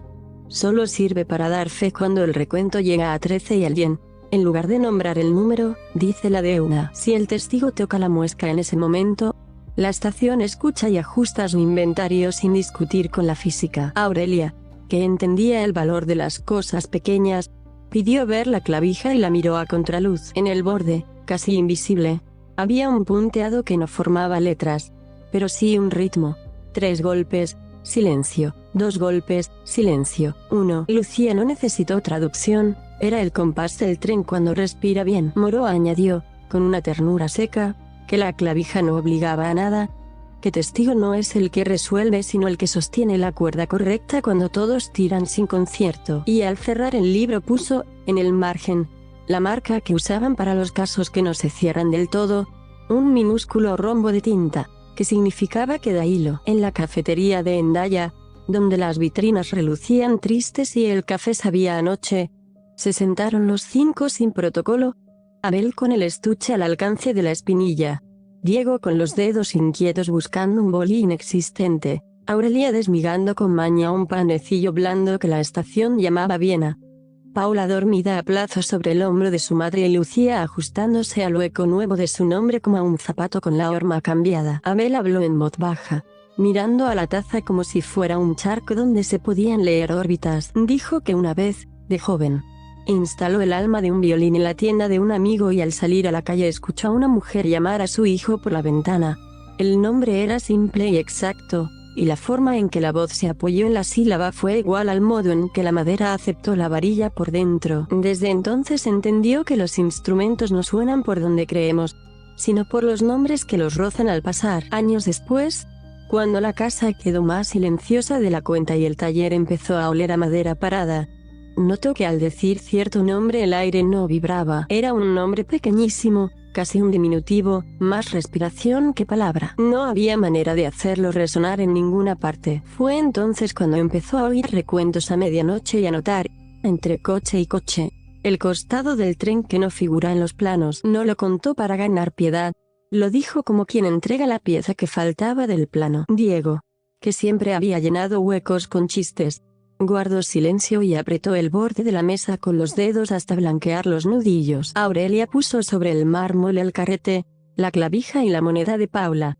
y formó con ellos un triángulo pequeño, un altar de bolsillo. Moreau se acercó con 2 botellines de agua y una factura que nadie le pagó porque esa noche la contabilidad era otra. Lucía deslizó la cartulina troquelada de su cuaderno. Seguía diciendo derecho a regreso, pero ahora, bajo relieve, aparecía derecho a testigo como si la tinta viniera de abajo. La sostuvo y se miró en el vidrio de la vitrina. La otra Lucía seguía a su izquierda, discretísima, y le sostuvo la mirada sin pedirle nada. Era un contrato sin rúbrica.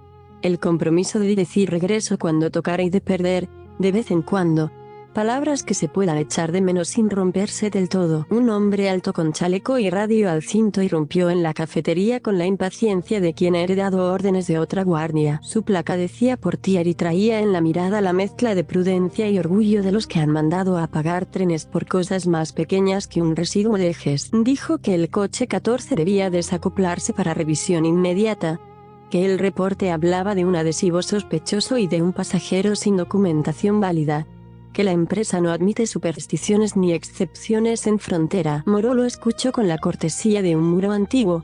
Dejó que la radio soltara su jerga. Abrió el cuaderno y lo giró para que Portier leyera la línea recién escrita. Inventaire de retours, deuda pagada, anclaje establecido, testigo designado. Portier se rió sin humor y dijo que aquello no tiene sello de ninguna parte, que él necesita códigos y firmas que valgan ante una auditoría. La estación respondió por su cuenta. Un microapagón de vocabulario cruzó el vestíbulo. El tipo quiso decir desacoplar y la palabra se le escapó de la boca como una anguila. Probó con desenganchar, y el sonido se partió en dos. No podía ordenar lo que no sabía nombrar. Paula, medio dormida, alzó la moneda con agujero y la luz de los fluorescentes formó un aro perfecto sobre la nariz de Portier. Él parpadeó como quien recibe un golpe de aire y cambió sin admitirle de estrategia. Preguntó si había constancias, cualquier papel que contara los que preguntan. Moro estampó su sello en una hoja en blanco, escribió con letras grandes ajuste de alma, firmó y, sin avisar, colocó la hoja bajo la lámpara de sobremesa. El sello parecía una nota grave sostenida. Lucía tocó la muesca de la clavija colgada de su cuello sin hacer ruido, y la sensación fue la de un hierro que coincide con su hueco. Dijo, por primera vez en público, la palabra que la estación necesitaba oír: regreso. El vestíbulo, por un instante, encajó. Portier no sintió misticismo alguno. Sintió que su orden ya no tenía dónde apoyarse, como un pie que baja al escalón y encuentra suelo. Hizo lo que hacen los buenos jefes cuando el mundo los corrige. Aplazó la decisión hasta París, donde hay despachos más altos y otros inventarios. Que siga acoplado, murmuró, con la dignidad de quien cede sin torcer el gesto. En el andén, antes de regresar al tren, Moro entregó a Lucía una hoja de atestación que no parecía de este siglo y, sin embargo, cabía perfecta en la noche: líneas para nombre, tren, motivo, firma y sello. Lucía escribió L. Ríos, testigo, y dejó, en el renglón del motivo, 3 palabras que no existían en ningún formulario: recuento conciliado. Diego, que llevaba rato con la garganta apretada, pidió también espacio para su propia constancia. No era testigo designado, pero en la columna de observaciones garabateó la frase que le había repetido su abuelo hasta cansarlo: un tren que miente paga con ruido. Un tren que dice la verdad paga con historias. Moro aceptó el añadido con una inclinación leve. Aurelia, por su parte, hizo un último gesto sin ceremonia. Ató un hilo imperceptible a la barandilla de la escalera, tan fino que solo el frío podía encontrarlo, y lo dejó ir hacia el fuelle del 14, donde se prendió de un remache como si lo hubieran estado esperando. Paula, ya despierta del todo, examinó la clavija en el cuello de Lucía y dictaminó con la seriedad de los niños que mandan sin saberlo que hasta París debía llevarla ella. Porque si el pasillo se mueve otra vez, te hace caso a ti. Entregó además, sin drama, la moneda con agujero por turnos.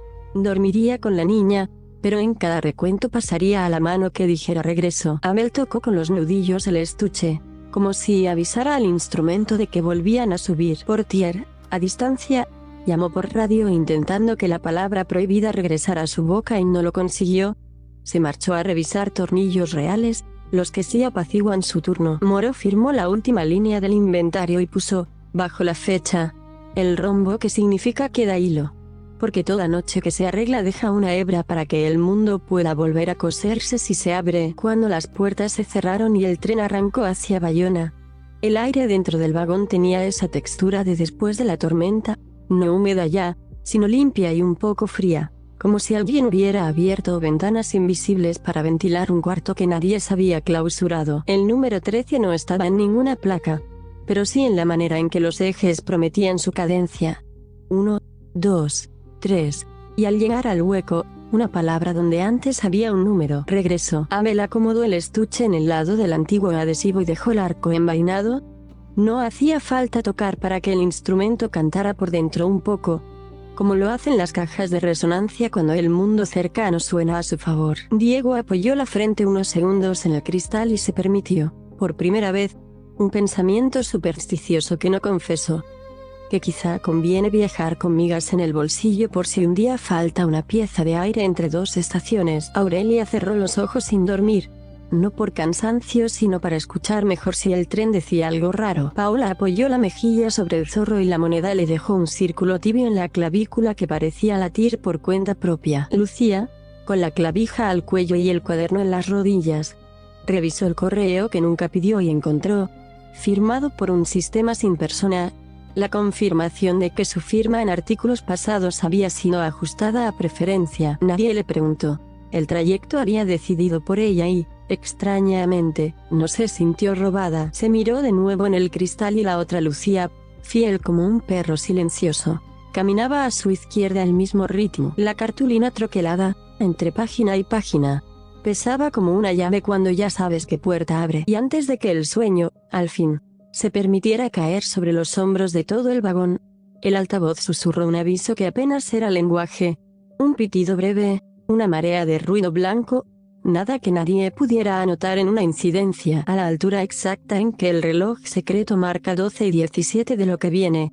La muesca de la clavija calentó un instante la piel de Lucía, como si el tren quisiera saludar al testigo nuevo. Ella, sin mirar a nadie, sin levantar el bolígrafo, contestó en voz baja con la palabra que ahora la sostiene donde falta su apellido: regreso. El metal respondió con un suspiro mínimo que nadie oyó, salvo las cosas que escuchan. El capítulo cerró así, no con un portazo, sino con el encaje milimétrico de una pieza que, por fin, volvió a su arquitectura, mientras al fondo de la noche la línea hacia París se abría entera, lista para pedir cuentas una vez más cuando el recuento, obstinado, se atreviera a contar 13. La noche francesa entró por las juntas del tren con un olor a pinar húmedo y a sal vieja que venía del lado de Bayona. La recta del Andes, esa línea que parece hecha para que los trenes confiesen, se abrió como una cinta sin curvas, y el convoy se acomodó a su cadencia de metrónomo.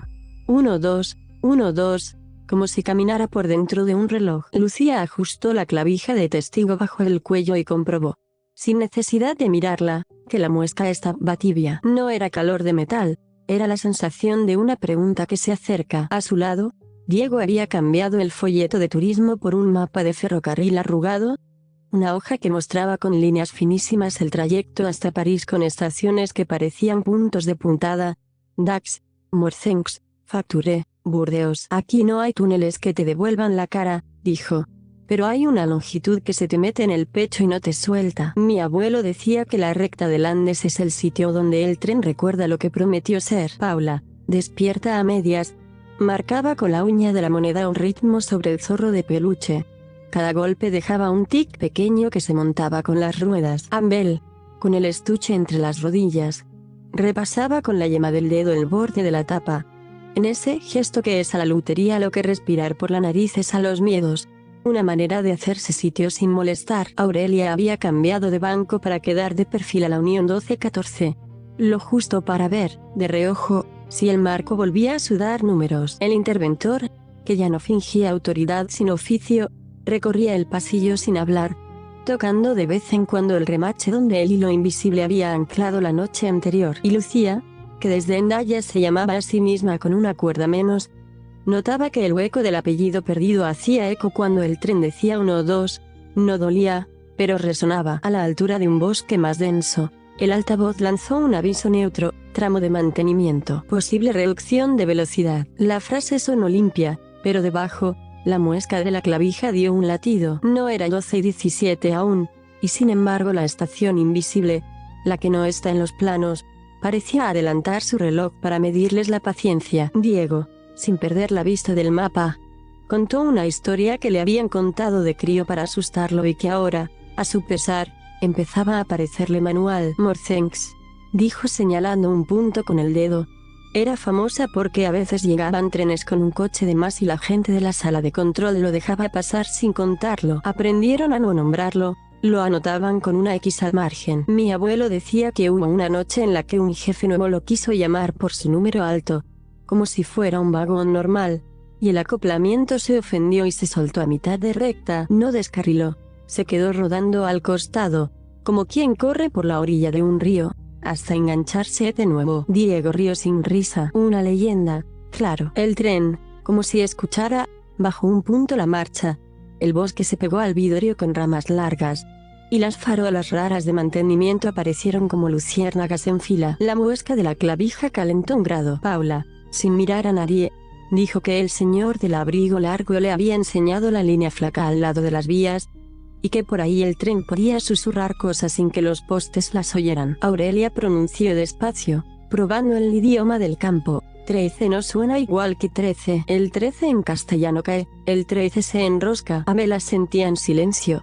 Conocía de memoria la manera en que una vocal mal dada puede dejar un instrumento desafinado toda la pieza. Lucía abrió el cuaderno y encontró la cartulina troquelada entre las hojas. Derecho a regreso, derecho a testigo. El relieve parecía más hondo, como si las letras hubieran ganado peso en Hendaya. Colocó el pulgar en el troquel, y por primera vez percibió bajo la cartulina un segundo borde, un margen que no estaba hecho con cuchillas sino con desgaste. Alguien había pasado por ahí muchas veces antes que ella. Una sombra pasó por el pasillo a contraluz. No era el abrigo largo.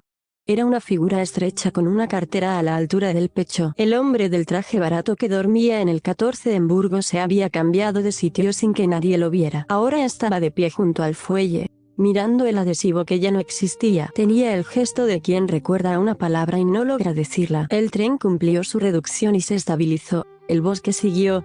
El reloj de Lucía marcó 12:11. Faltaban 6 minutos para lo que ella ya no pensaba como una hora. Era un verbo. Acercarse. La reducción los detuvo un par de minutos en una vía de sobrepaso. Afuera no había estación, solo pinos. Un ruido eléctrico de insectos y una valla que parecía medir la paciencia de los árboles. Entre 12 y 14. Un hueco que no era de puerta sino de costura dejó ver algo nuevo. Un vestidor mínimo. Medio cuerpo de compartimento. 1 metro y poco de espacio con perchas vacías y un espejo ovalado que no reflejaba lo que debía. Nadie lo había visto antes. No era un vagón entero ni un trozo de otro. Era como si el coche 13 se hubiera dejado en el mundo una astilla. Un armario olvidado en mitad de un pasillo. Lucía se acercó sin tocar. En la madera interior del vestidor, a buena altura, había marcas de ropa y de años. Un clavo que ya no estaba. La sombra más clara de un sombrero repetido. Una rayita que decía un M24 con letra de padre. En el espejo, la Lucía de la cicatriz no la imitaba. Escribía con el dedo un trazado que no dejaba vaho. Un trazo que parecía dibujo de costurera. 3 puntadas rectas, una curva y un remate. Diego encontró, colgando de una percha, un talón de equipaje de 1998 con logo de una compañía que ya no existe y, cosido al forro, un papel doblado en 8 con una caligrafía menuda. Si te toca contar, no digas el número, di lo que viene después. El 13 no se come números, se come futuros. Aurelia alargó la mano y sacó, de una grieta de la madera, una receta escrita en gasolinera. Pan del día de viaje, miga blanda, corteza dulce, agua de la fuente de la estación. Abajo, una firma, Aurelie. La anciana no se sorprendió.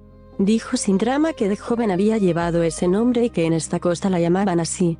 Pero que dejara de hacerlo cuando un recuento se llevó una palabra de su diccionario y nunca la recuperó. Era el diminutivo de una criatura, explicó sin mirarlos, una manera de decirle que era mía. No quedó en mi boca, quedó en la cuenta que hizo el tren cuando llegamos tarde y nos metieron a todos a la vez. Abel cerró los ojos un segundo. El bosque fuera hizo un ruido como de mar, aunque no había mar. Y el espejo del armario viejo, con manchas de azogue mostró, por un instante, 2 cuerdas cruzándose dentro de un violín, puente y alma, como si dieran fe de que el lugar entendía de piezas que sostienen. La radio del interventor soltó la voz de Portier con paciencia tensa. Orden de desacoplar en Dax por anomalía de conteo. Era la manera burocrática de decir que, aunque hubieran conciliado, París quería un papel propio. El tren retomó la marcha y el vestidor se cerró con un encaje de barco, sin ruido. Como se apaga un gesto cuando no hace falta. Nadie discutió en alto. Diego tensó el mapa con los pulgares y señaló el rectángulo antes de Dax donde a veces paran mercancías. Si nos cogen ahí con el 13 en el vidrio, lo sueltan y luego tendremos meses de ruido en las casas, murmuró Paula, que no entendía de Daxes ni de órdenes. Entendía del pasillo que se mueve. Levantó la moneda con agujero y la pasó a la mano de Lucía, dictando sin razonarlo las reglas nuevas. Cuando digan 13, tú dices regreso. Cuando digan 13, lo dice el señor de la cicatriz. Miró a la otra Lucía en el vidrio con naturalidad, como quien coordina una mesa de niños. Abel sacó el violín, no para tocar, sino para tenerlo sujeto como se sujeta un timón a media ola. Le bastaba sentir el peso para que la madera supiera que estaba atenta. Aurelia, que había perdido su diminutivo y por eso sabía el tamaño exacto de la pérdida, dijo que a veces el tren prueba con idiomas distintos para ver si alguien se confunde. No es mala fe, añadió, es aritmética con acento. Lucía rozó la clavija con el dedo y sintió, por primera vez, una vibración que no venía del metal ni del tren. Venía de la palabra que iba a decir. Regreso. Le afinó la sangre un tono. Abrió la libreta y, en una página limpia, escribió con calma la secuencia que pensaba usar. Cuando el interfono respirara, contaría ella los nombres de las estaciones por venir como quien reza un rosario. Dax, Morzens, Facture, Bordeaux, Livourne, Poitiers no por superstición, sino para darle al tren un futuro que masticar cuando llegara el hueco del 13. Si el aparato de Portier necesitaba papel, ella le daría una historia completa hasta París. Y a ver si se atrevía a desacoplar un relato en marcha a las 12:17 exactas, no las del reloj de muñeca. Las del reloj que guarda la vía en su costilla. La recta se volvió audible, como si el pinar respirara al compás de los ejes. El interfono del coche hizo un chasquido, no el de los avisos, sino el de las cosas que piden permiso. Nadie habló primero. Fue el recuento el que empezó, con una corrección nueva, más francesa que castellana, un deux-trois. Lucía, clavija en la piel, dejó que la cuenta subiera sin tocarla hasta el 12. Paula le apretó la muñeca cuando la boca de la estación se preparaba para el 13. Diego, blanco, marcó con el pulgar un compás sobre el mapa. Abel no tocó, pero el violín, apoyado, dejó vibrar su caja con el tren, como si una cuerda larga uniera ruedas y madera. Entonces, sobre la articulación del 13, la otra Lucía, la de la cicatriz, escribió en el vidrio una palabra corta que no era número ni estación. Retour. No la dijo. La dejó escrita para que cayera al mismo tiempo que la voz invisible. Lucía abrió la boca y el regreso que llevaba atado desde Hendaya le salió con la fuerza exacta de una pieza que calza. Las dos palabras cayeron a la vez, una desde el espejo, otra desde la garganta. El marco sudó frío. La unión 12-14 no mostró números, mostró, por un momento, el borde de un agua negra que corría al lado del tren, como si la línea flaca estuviera llena hasta arriba. El hombre del traje barato junto al fuelle dio un paso que no era suyo hacia adelante, atrapado por el ritmo de la cuenta, y Diego lo sujetó del codo justo a tiempo.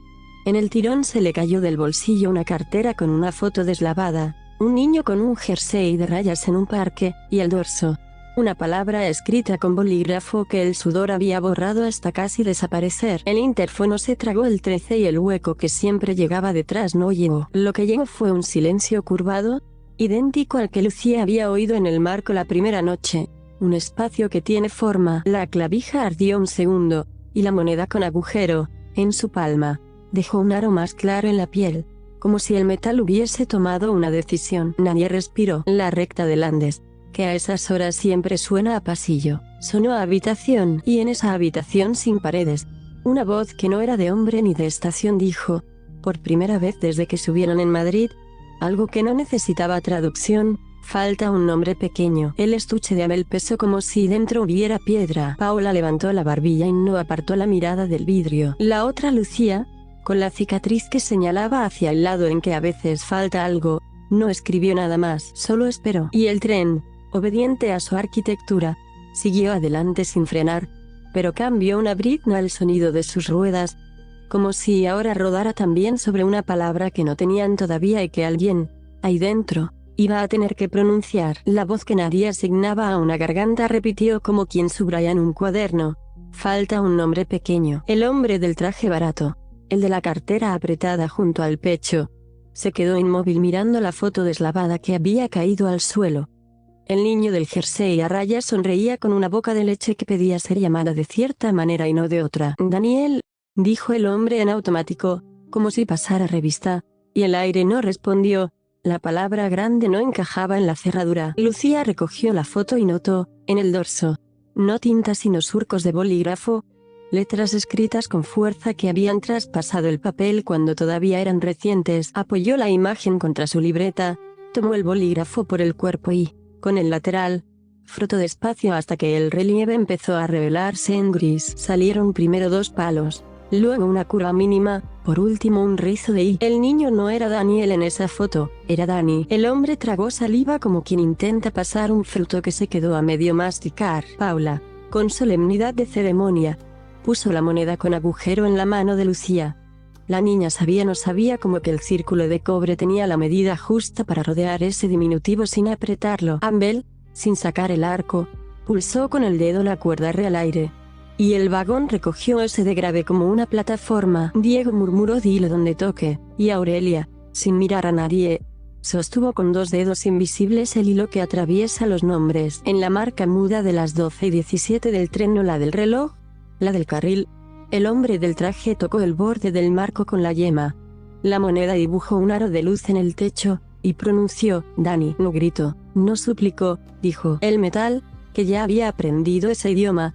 Dio el clic exacto de un cerrojo que vuelve a casa. En el espejo del pasillo, la otra Lucía escribió rápido retur y lo borró enseguida, como quien afirma y no quiere dejar rastro. El vestidor mínimo, esa astilla del coche 13 que había asomado como un armario, respiró una sola vez y cerró los pulmones. El tren no se detuvo, se acomodó. El recuento, que venía con la inercia del 13, patinó un instante y aceptó el ajuste. El hombre bajó la vista a su cartera y, por un segundo, buscó un carnet que ya no sabía nombrar.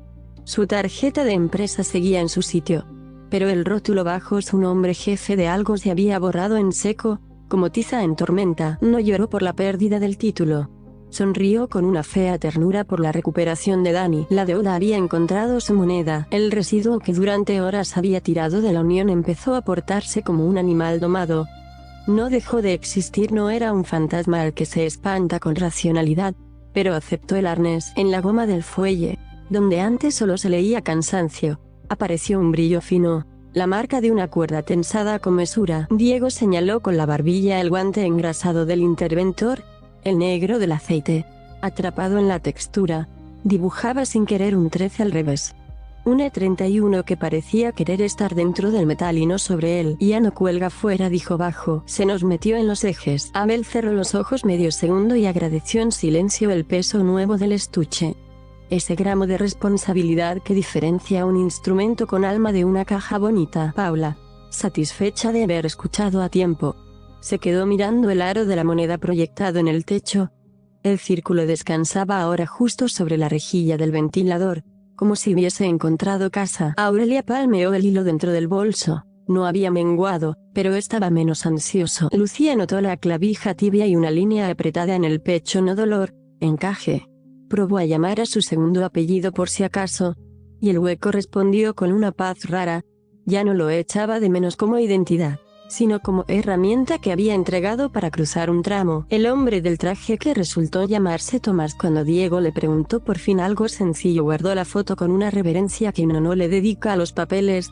Se la dedicó al momento. Se me atragantaba desde Burgos, confesó sin teatro, no podía decirlo, como si me hubieran cambiado de boca. Ya me sale. Nadie lo felicitó. A veces el aplauso rompe los equilibrios recién nacidos. El altavoz anunció Dax en unos minutos, con la voz limpia de quien ignora que hay órdenes esperando con alicates. La recta del Andes, sin cambiar de madera, cambió de lenguaje, dejó de sonar a pasillo y empezó a sonar a salón. No a casa todavía, pero a sitio donde se pueden poner las cosas en la mesa sin que se caigan. La orden de portier viajaba por radio de puesto en puesto como un paquete que nadie quería recibir. Desacoplar en Dax. En la pantalla de cabina apareció el aviso estándar: maniobra autorizada a la llegada, y debajo, en gris tenue, el código que a los aparatos les gusta cuando entienden menos de lo que dicen. ACOP TMP OK. Era la misma jerga que había hablado el lector en Irún cuando le enseñaron a no insistir. Moró, desde Hendaya, envió un mensaje que no necesitó protocolo para encontrar su sitio. Inventario conciliado. Testigo activo. No tocar. Nadie estaba obligado a obedecer un inventario escrito en pluma. Pero los viejos jefes de estación se hacen entender por capilaridad. El maquinista, que conoce la obediencia del oficio y la desobediencia del instinto, habló a su manera. Mantuvo la tensión justa en la barra, la que no invita al carril a inventar alternativas. Al entrar en las vías de Dax, las señales parecían ojos escrutadores. La campana de andén, que ya casi no suena en ninguna parte, dejó caer un tañido antiguo como un reloj de pared. El personal de tierra aguardaba con el equipo de aire y el gesto de esto se hace así. Y sin embargo, cuando intentaron prearmar el desacople en el sistema, la pantalla devolvió un parámetro que ninguno reconocía. Anclaje interior detectado. No era una superstición, era una frase técnica que no estaba en su menú. Glitch, dijo un joven, fiel a su siglo. Un veterano negó con la cabeza. Eso es cuando la carrocería carga peso que no está en el papel. Diego, sin intervenir más de la cuenta, ofreció una explicación que sonó a chiste y no lo era. Hay una palabra adentro sosteniendo un eje. Abel apoyó el estuche justo sobre el antiguo adhesivo, como si aportara su parte a la maniobra. Lucía colocó la cartulina troquelada abierta en la página derecho a regreso, derecho a testigo. La clavija rozó la muesca y, por puro hábito ya, Dejó que el metal le templara la voz por dentro. No dijeron nada todavía. Esperaron a que el andén pidiera, y el andén, que sabía hacerse respetar, pidió. La llamada llegó en el idioma del lugar que manda. Trace se preparó para caer desde los altavoces. Paula, en el segundo exacto anterior, pasó la moneda a Tomás con una solemnidad lúdica. Tu turno. Aurelia sostuvo con el costado de la cara como quien apoya el teléfono en el aire del fuelle, midiendo si olía a ozono viejo o a hierro limpio. Habló el recuento, 1 a 1, con acento de Landes. Al 12, Lucía ya tenía la boca colocada en el dibujo del vidrio. La otra Lucía escribió retur con la velocidad de quien ya sabe su trazo. Cayó el 13 y, encima, la palabra que habían aprendido a decir desde Endaya, regreso. Pero el punto de apoyo, esta vez, lo puso Tomás, que apretó la moneda con el pulgar y pronunció Dani como un disparo tibio. La campana de andén, caprichosa, dejó un golpe más que no estaba en su programa. El sistema de maniobra que no cree en santos actualizó su estado a acoplamiento estable y se negó a abrir la línea de aire entre coches. El joven del equipo de tierra sonrió con incredulidad.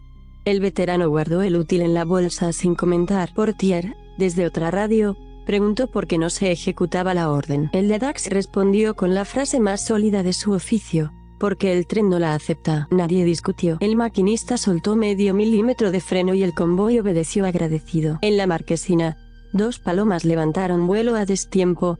El resto del mundo siguió con su noche. De Dax a Burdeos la oscuridad cambia de grano. Se vuelve ciudadana por debajo, con luces lejanas que prometen cruces y fachadas en vilo. El vagón 12 y el 14, y ese costado antiguo que ya no necesitaba vidrio para existir, se recostó por fin en una fatiga limpia. Tomás miró la foto una última vez y la guardó detrás del plástico como quien devuelve una miniatura a su vitrina. Abel cerró los ojos un minuto con la mano sobre el estuche.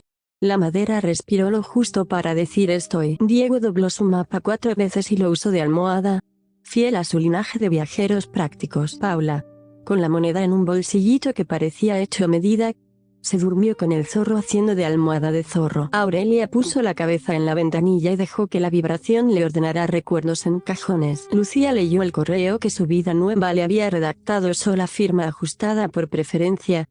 Sonrió sin rencor a lo que fue y a lo que faltará, y deslizó la cartulina troquelada a una funda transparente.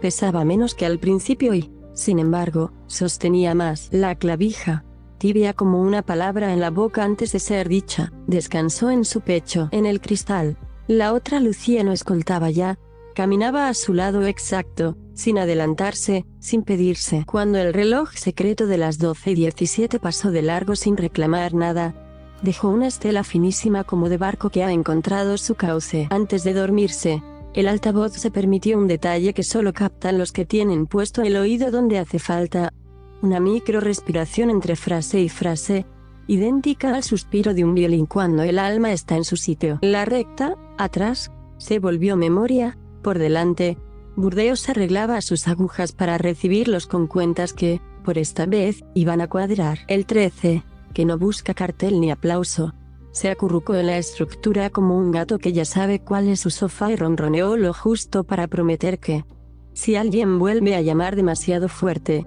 sabrá presentarse sin armar estruendo. Y la noche, que a esas horas es más oficio que misterio, bajó la persiana un tramo, lo justo para que el capítulo cerrara con un golpe mínimo, seco, de tren que sigue. Burdeos quedó atrás como una respiración larga que por fin se suelta, y el tren tomó la noche en dirección a París con la constancia de quien ya sabe la lección y solo necesita terminarla sin errores. Las luces lejanas se volvieron más seguidas.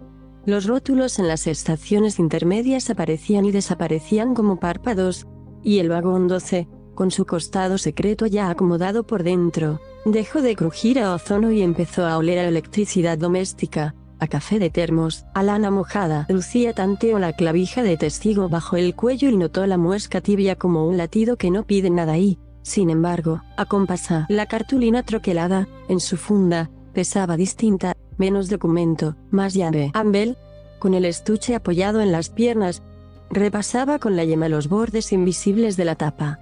Cada dedo puesto en su sitio era una oración que no necesitaba iglesia. Aurelia, con los ojos a medio cerrar, ordenaba recuerdos por cajones, y en uno de ellos, muy al fondo, Había una sílaba que no podía nombrar desde hacía años sin que el cuerpo le hiciera una zanja. Tomás guardaba la foto con cuidado de hornero y, de vez en cuando, dejaba que la boca probara a Dani como se prueba una cuerda nueva, sin miedo a que desafine. Paula, dueña de su moneda con agujero, dormitaba en oleadas, y cada vez que el tren cambiaba de carril ella cambiaba de sueño, como si dentro de su cabeza también hubiese agujas. Diego dobló por fin el mapa y lo convirtió en almohada. Aún así, seguía repasando con el pensamiento la lista de estaciones que Lucía había escrito para darle al tren un futuro que masticar. Dax, Facture, Burdeos, Livourne, Angoulême, Poitiers, Châtellerault, Saint-Picassent-des-Corps, Étampes, Juvisy. Al pronunciar Juvisy por dentro, Lucía sintió que el hueco de su segundo apellido respiraba sin dolor.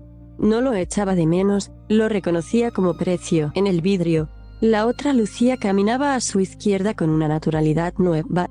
Ya no vigilaba, acompañaba, y a ratos, en los reflejos que hacen esquina, parecía que las dos fuesen una sola persona puesta dos veces para no perder el paso. Un aviso seco, de oficina, cruzó el interfono a la altura de Poitiers. París Austerlitz solicita verificación física de acoplamientos al arribo, preparar documentación y testigos. El plural tenía filo. No bastaba con Moreau, ni con inventarios manuscritos.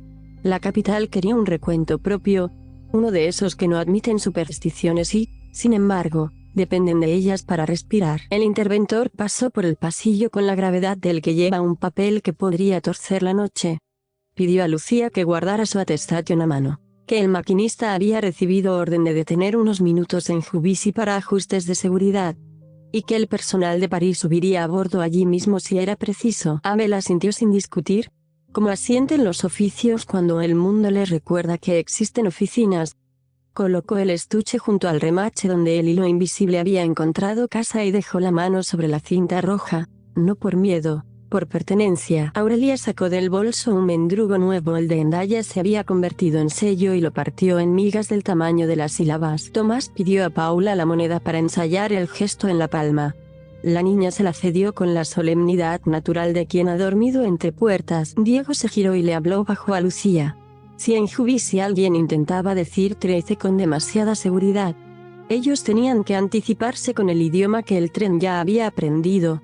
No se trataba de ganar una discusión, se trataba de que la maquinaria aceptara el recuento sin expulsar la pieza nueva. Lucía tocó la clavija, dejó que la muesca le templara la voz por dentro y repitió para sí la palabra que había sostenido toda la noche: regreso. Notó, al decirla sin sonido, que otra palabra pequeña levantaba la mano desde el fondo del cuerpo de Aurelia, una sílaba que no se atrevía a cruzar y que iba a necesitar puente al pasarse en Picassent-des-Corps. Cuando los patios de vía se multiplican como pensamientos y la ciudad empieza a ensayar sus luces. Asomó de nuevo el vestidor que a veces dejaba el coche 13 en el mundo como astilla, 1 metro largo, perchas vacías, espejo ovalado. No entró como susto, apareció como mueble que vuelve al sitio donde debe estar para terminar una mudanza. En la madera interior, junto a la vieja marca de un M24, alguien había trazado con lápiz, esa misma noche, 3 columnas diminutas: deuda, pago, anclaje. No decía quién. En la primera línea, con una letra temblona pero firme, alguien había escrito Dani, y la segunda decía foto más moneda, y la tercera, huella. Debajo, el lápiz había dejado el renglón abierto como quien prepara el hueco para una palabra que aún no sabe. Aurelia se acercó como quien se acerca a un confesionario sin cura. Apoyó la yema en la madera y escuchó con la piel. La sílaba que no pronunciaba desde hacía años se dejó ir por dentro con la claridad con la que suena una cuchara al apoyar en cristal. Lía no era un nombre completo, era la parte que hace familia. La boca quiso decirlo y se atragantó. El cuerpo, más sabio, lo pronunció por los dedos. La madera aceptó. Lucía, sin permiso ni ceremonia, llenó la línea, Lía en pago.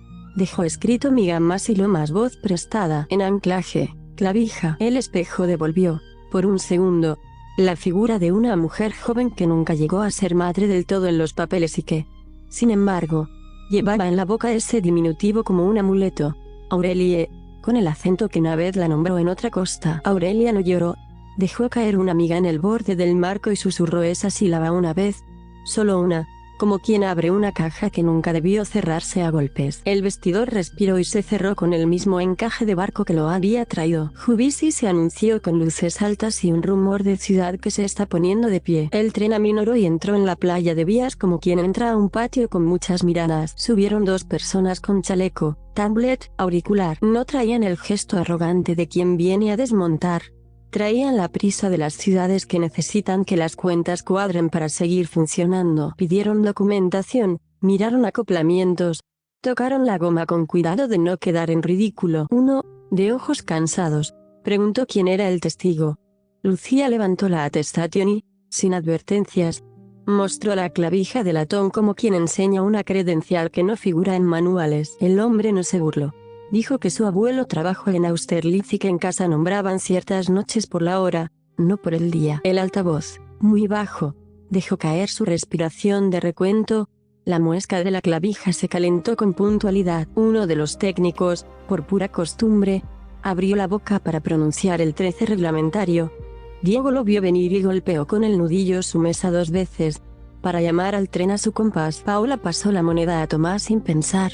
Abel apoyó el estuche en el remache del antiguo adhesivo. Aurelia sostuvo la sílaba que había recuperado dentro del paladar como una hostia laica, y Lucía puso la palma en el metal tibio con la calma de quien ya sabe el precio. Cayó el 12 con su dignidad de número par, y en el borde exacto del 13. La otra Lucía escribió sobre el vidrio retur con trazo limpio. Lucía dijo regreso sin apretar. Tomás dijo Dani con la boca que al fin le pertenecía. Y Aurelia, bajito, añadió Lía como quien deja un sello mínimo donde la tinta sabe entrar. El técnico, con la tablet preparada para anomalía de conteo, vio aparecer en su pantalla una frase que nadie había codificado. Inventario conciliado por testigo. No discutió con el idioma, marcó conformidad y bajó el brazo. Jubisi los dejó ir con ese gesto administrativo que a veces tienen los milagros cuando se comportan bien. El último tramo hasta Austerlitz fue una rendición amable. El tren aceptó la ciudad y la ciudad aceptó el tren. Bajo los puentes del Sena, el metal cambió de olor.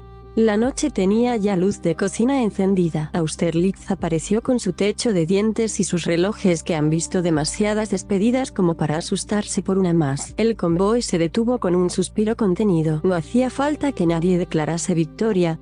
Bastaba con el silencio encajado de las cosas que han encontrado sitio. La Unión 1214 ya no mostraba adhesivos ni manchas de grasa. Mostraba, con una modestia que solo ven en serio los que han estado despiertos, 2 huellas secas en el borde, idénticas salvo por la cicatriz bajo el ojo que en una se insinuaba y en la otra no.